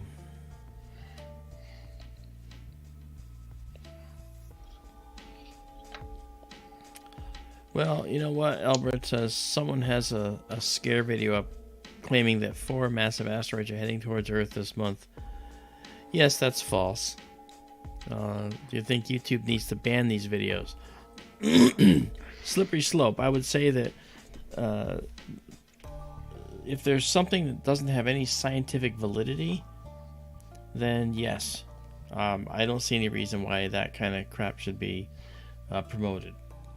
On the other hand, if it's a not accepted science, but it's on its way to becoming accepted, or it's something that could be true, where do you draw the line? Clearly with obvious fakery and people looking for clicks, I think you could draw the line and say, yeah, this has to go. But that's tough. It's a tough call. But yes, I think that in this case, fake asteroid strikes, yeah. Like there were a bunch of scare videos, Albert, that were out there that were called, Apophis, the death asteroid or whatever. Apophis is going to wipe out Earth. No, it's not. Okay, Apophis is going to miss the Earth. We know that because in the very, very beginning, what happens to all asteroids is they go on what's called the Sentry List. And the Sentry List is meant to be a stopping point in a place where you put on your sorry, I was just getting rid of all this shit. Sorry. The Sentry List is where you put your potentially dangerous objects.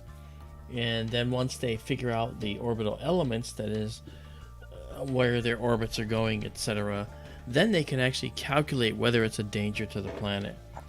And they figured that Apophis was not. And there you go. So that's an example. And it was probably, Apophis was probably one of the 4 that they had in that, I would think, Albert. Pages like that are, well, Barnum was right. Yeah, sucker born every minute. Yep.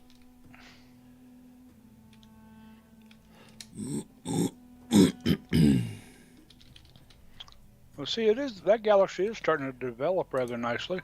Yeah, it is. Yeah. You have 9 images stacked. Mm-hmm. Can you zoom in on it a little? Yep, I was just about to. It won't support zooming too much yet.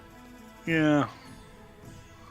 Well, this is kind of like the galaxy we saw in the springtime. Yeah. It's interesting. It looks symmetric, but the spiral arm sweeping across on the bottom of it Yeah, There's a great big gap there. right there. Big dark gap. By the way, let me just say, Albert, I'm glad you're enjoying it. And just so you know, the algorithms with YouTube are such that if you watch a video for less than 30 seconds, it doesn't count to the originator. So if you start watching a video and say, oh, this is crap, and you get out of it, you haven't affected and given them a view. It's got to be 30 seconds or more. I just read that the other day. Go ahead, Daryl. I'm sorry. Oh, and the spiral arm, the next one in from the big one with the big dark gap. Yeah, right there where you're pointing. That's interesting as it winds up toward the top at about 12:30 to about 2:30. Right here. That arm is, yes, that arm is very broken up and kind of turbulent looking. One out here and another one out there. You know. Interesting galaxy. Yeah.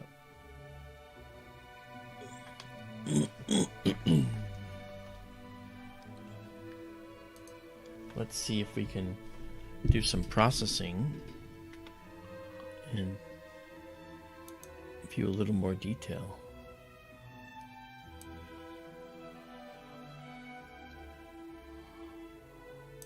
Oh yeah. Over on the left side, lots of, looks like broken up arms. Yep. Better with chunks. Yep.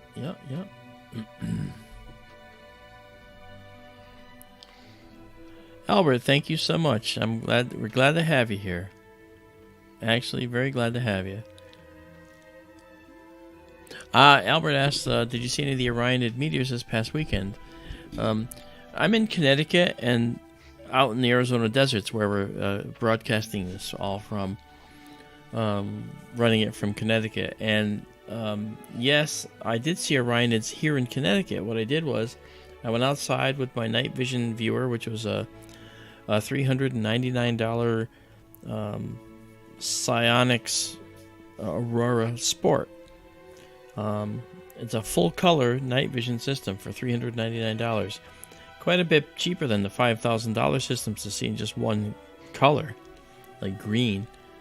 And I just looked up in the sky at Orion at really early in the morning, right? And all of a sudden, right through Orion, top to bottom. Oh, sorry. I admit I just yawned. Top to bottom was a beautiful red meteor.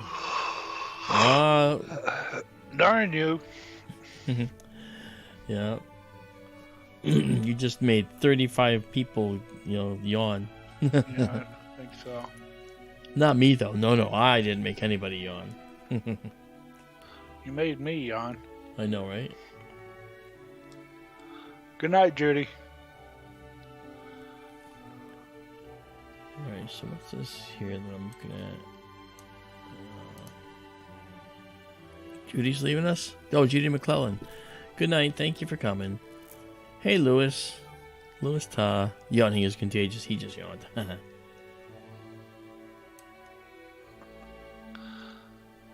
It's all my fault.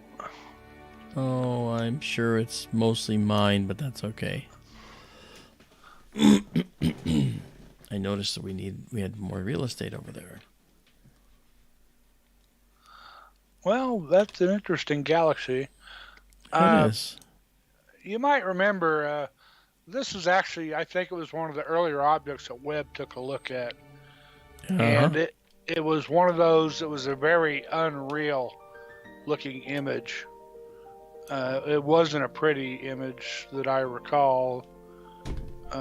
It looked like the galaxy from the underworld or something.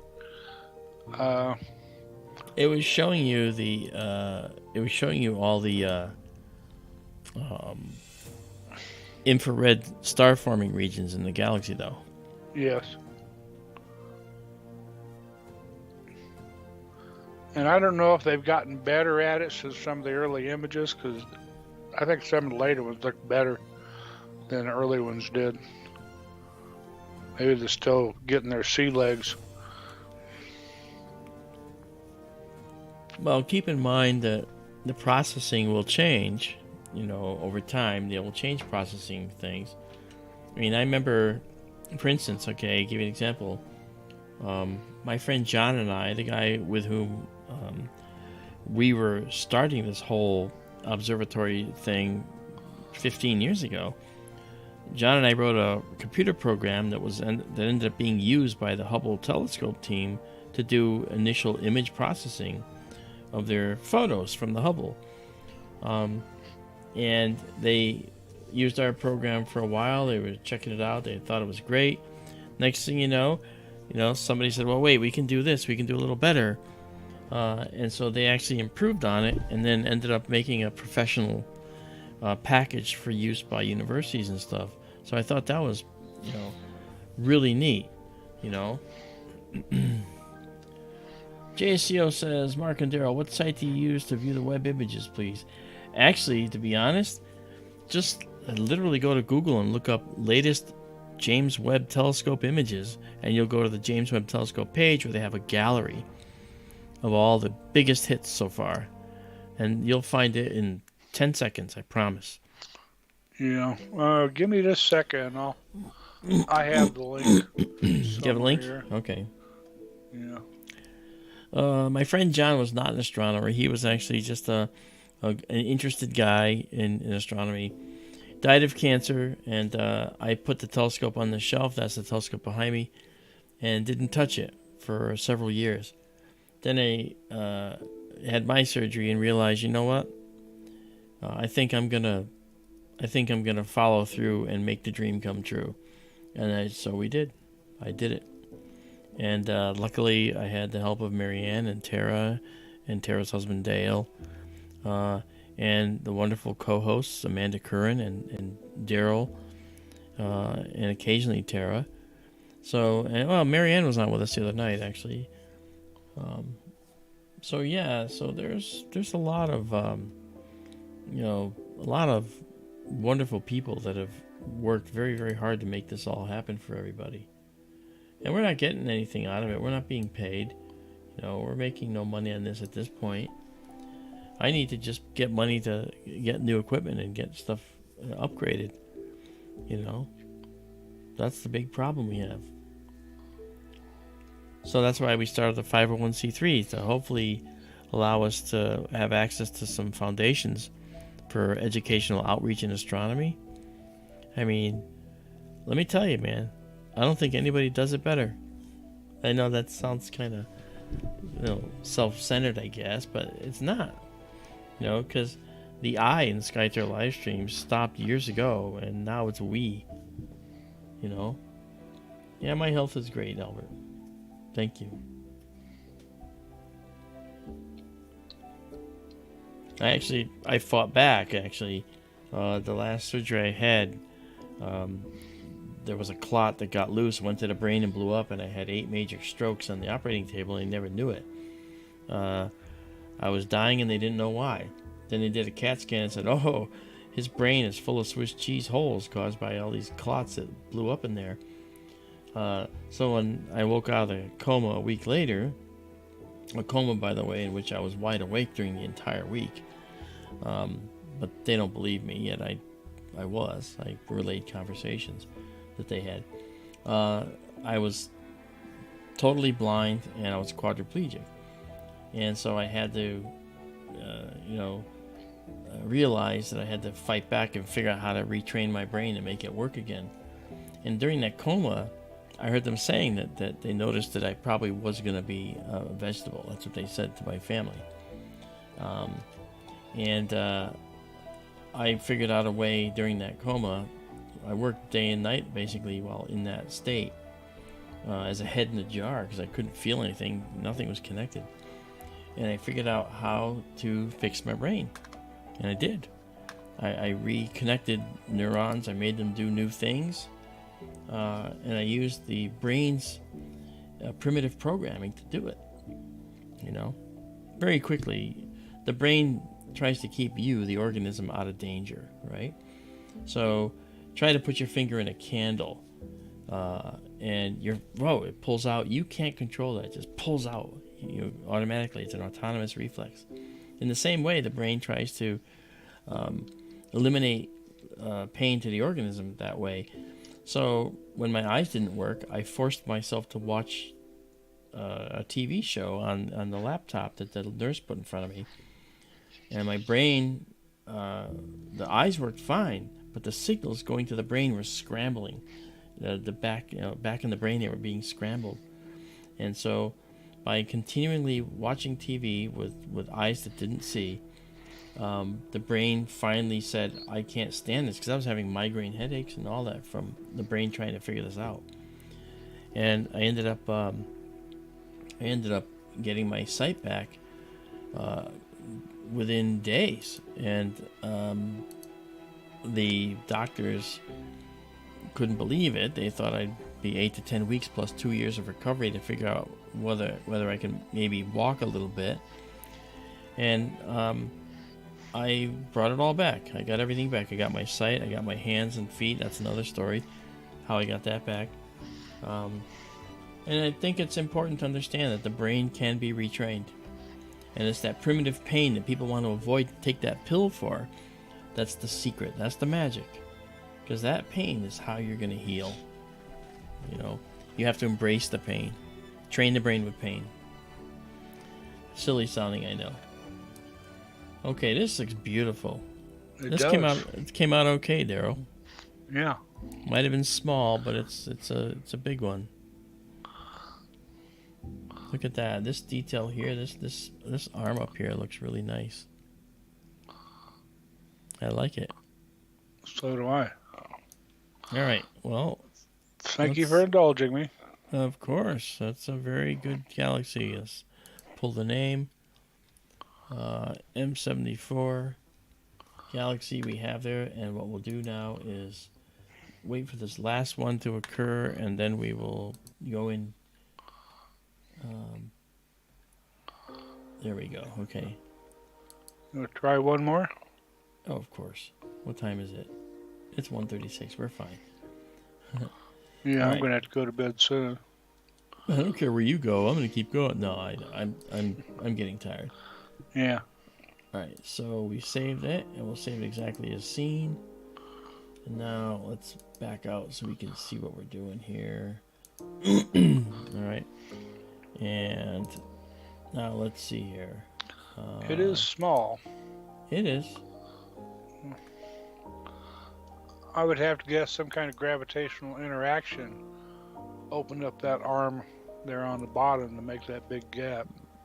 Yeah, and usually that means another galaxy that it passed by at one point in its past.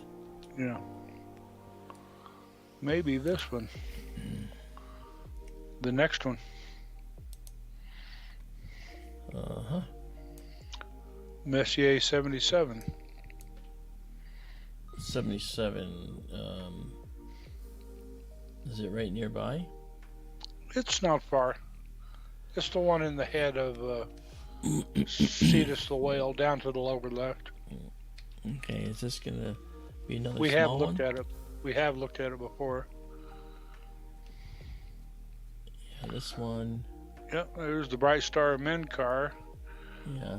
That's the Alpha Ceti. We talked about Star Trek and the Wrath of Khan, Yeah, This is CD Alpha 5. that's right. Okay, this one might be okay. I think we've seen this before, yes. Yes. All right, so let's get the computer back. There we are. Go there.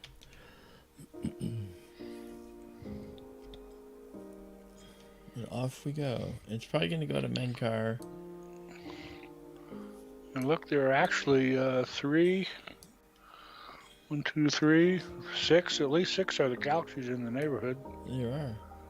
And even more when you zoom out a little like that. Yeah.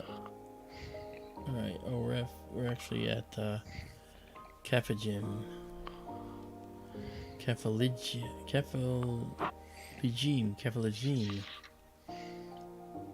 Okay. So the process of centering the star should bring that star right into the middle. But what it does instead is it moves the star a 3/4 of a degree to the north, and then that means every object is skewed by that amount. So I'm going to work on figuring out what's causing that. All right. So now we just move north a little bit now to go up to this object now.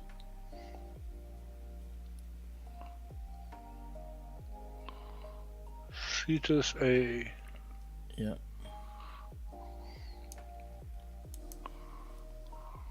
And there it is. Tiny little galaxy. Another one to its upper right. Oh yeah, into the right over here. There's another one out there. Excuse me.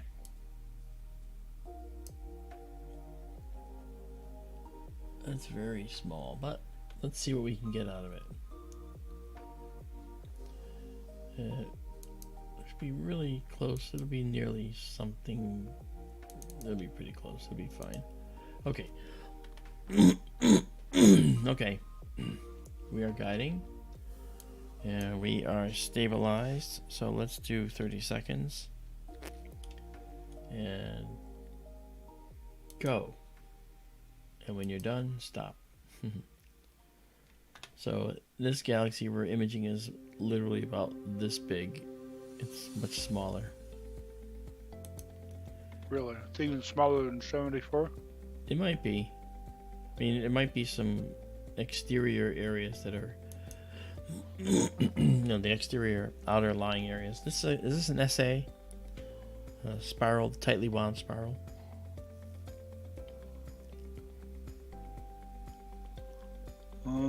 Yes, this is a little smaller.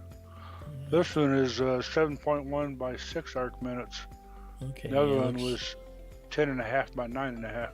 Yeah, it looks like the exposure and the gain actually is too high for this galaxy. Because look. Yeah. But you know, let's try just to see. Let's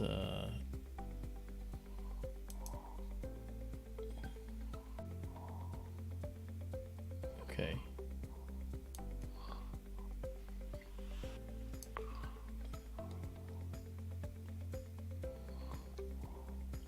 There's an edge on right there. Well, that's almost more interesting looking than an M77. And this one here has these spiral arms that you can see with the gaps. And this is the overall size of it right here. And the nucleus is blown out. Yeah. Alright, not bad.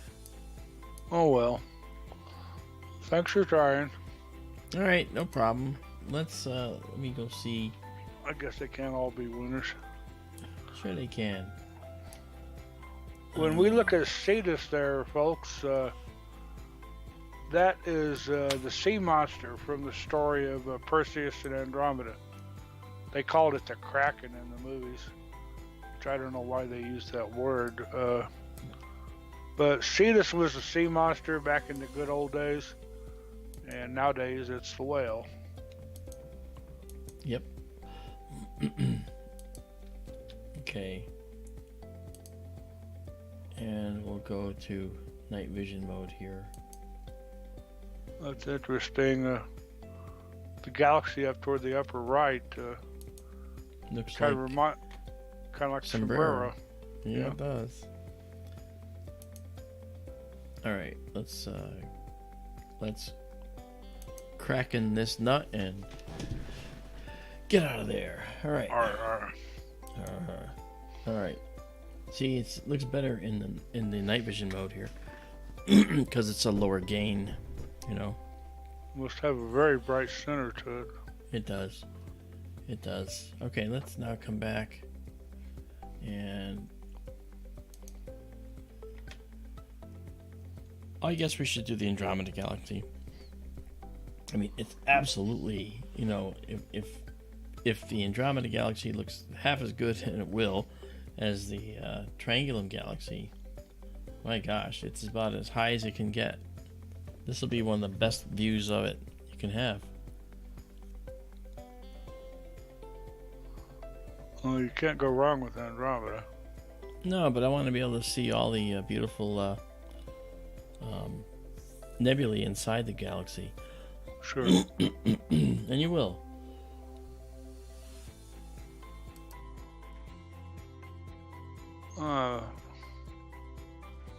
Okay. Okay. Messier 77 is an active galaxy with an active galactic nucleus, which is, they call it an AGN, which is,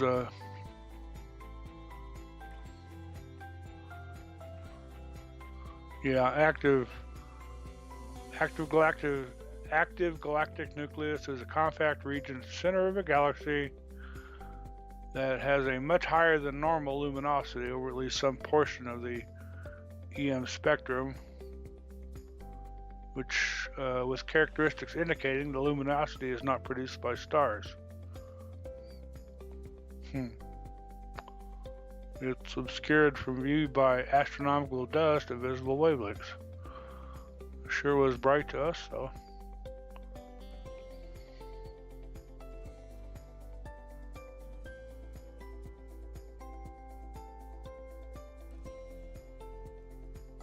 It is the brightest and one of the closest and best studied Type 2 Seyfert galaxies. Is that what you asked earlier? It is. It is a prototype for the class.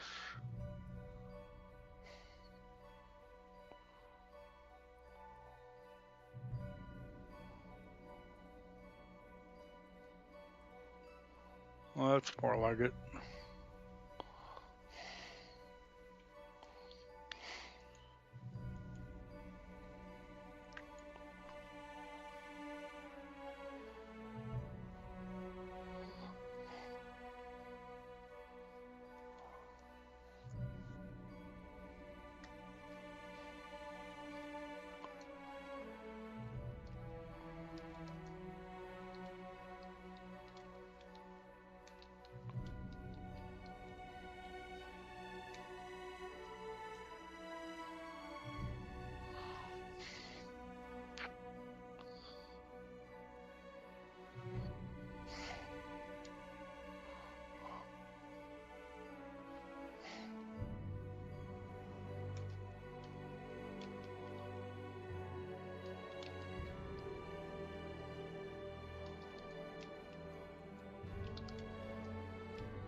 I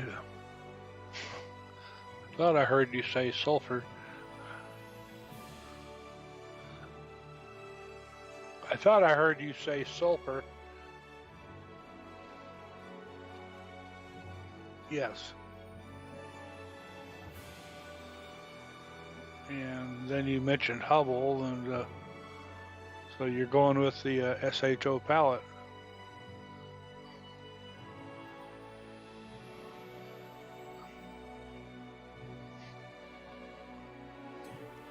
I could hear you talking. I'm sorry, guys. You're right. I was muted for some reason. I do not understand why. What did you miss? I'll be happy to go over it again. I said that when I know I'll tell you again because I apologize for that. That was silly. I heard you. I heard every word you said. I know because you're in Skype, okay. But going out over the stream, that was muted. So I wonder how long I've been muted. Oh well, that's okay. Bottom line is that, as I mentioned, okay, this. Let me zoom out a little bit. This is beautiful. Yeah, can't beat Andromeda Galaxy. No, and it looks like the OB association's off the bottom here. I have a question for you. Did you ever look at that apod image of Andromeda, the clouds around it? Oh, I did. With all the red, yeah. Yeah. Thought that was interesting. Yeah. That was a very long set of exposures. Except for the galaxy.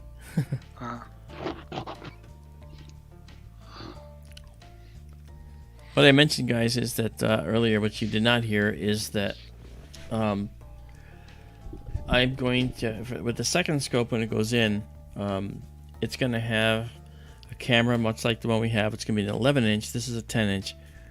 And it's going to have a focal ratio of 6.3 versus 2, which is what we have now. It won't be wide field. It's going to be a small field. So I guess if we looked at this guy, I'm not sure which ring would correspond to it. Maybe the outer ring, maybe the next ring in. I'm not sure. But the bottom line for us will be that we're going to have a much more magnified view, and we're going to play with a filter wheel on the back. I have it here, and it's going to have 3 filters in it. It's going to have a hydrogen alpha filter, an oxygen 3 filter, and a sulfur 2 filter. Those are the 3 narrowband filters that we're going to use. And then it's going to have a filter that we're using here tonight. So we can do all-in-one shots like this, but we can also do individual shots for the individual components of the night sky that we want to see. So that's going to be coming next. I already have the filter wheel here, and we're going to use it with the filters we purchased. Well, that's good. I hadn't heard you say before that you were going to include a deep sky filter or whatever. Oh yeah, we're gonna do the narrowband plus the deep sky.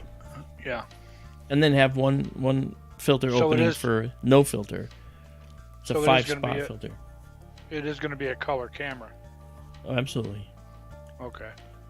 But we're gonna get a color camera, but we're gonna shoot, the black and white narrow bands and then recombine them. Yeah, I understand.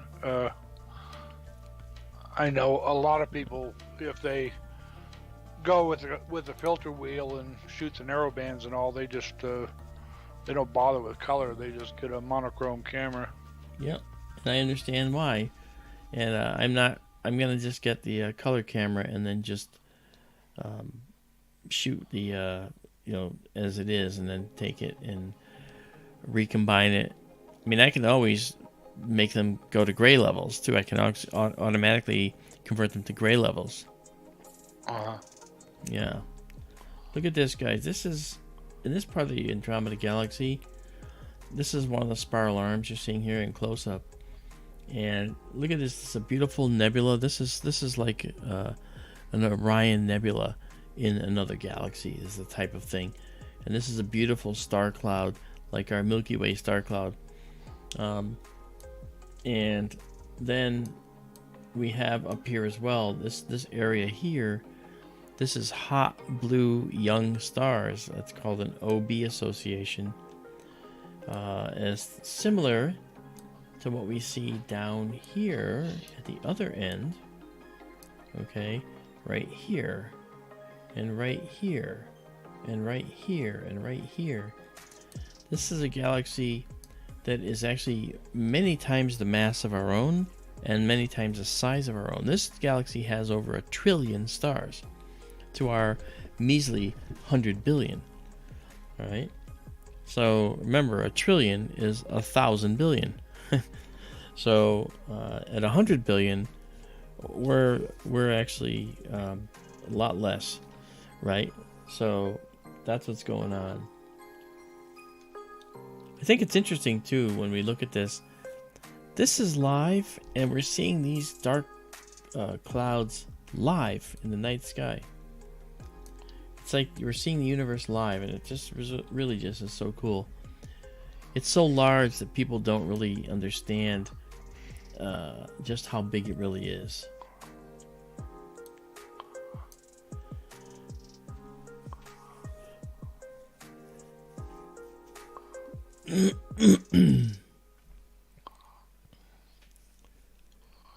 Oh, did Robin ask a question about dark lanes?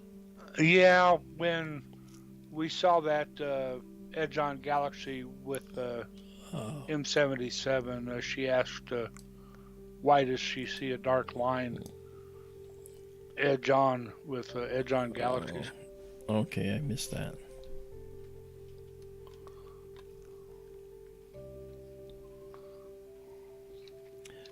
Izabela asks, why do I have the feeling that there aren't many beings in the Andromeda Galaxy, but not like in M33? Well, you see a lot of action, a lot of things happening in M33, so you tend to think that it's an active place with lots of life. Well, the Andromeda Galaxy can be one of these quiet galaxies with over, like I said, 1 trillion stars, where anywhere in here could be hundreds of millions of stars with Earth-like planets. There's nothing stopping it. In fact, this galaxy is actually kind of a prime location because it has active areas, yes, where there's hot young stars and supernovae, just like our galaxy, but it has this vast disk with stable, long-term stars that are like the sun or cooler than the sun. So there is a grand possibility that this galaxy is just chock full of life. That's my feeling anyway. Well, that's 19. Wow. Okay, we'll stop at 20. Incredible. And then we'll change it to M31. Alright. And that's a galaxy. Alright. And then we can save it. Save exactly as seen.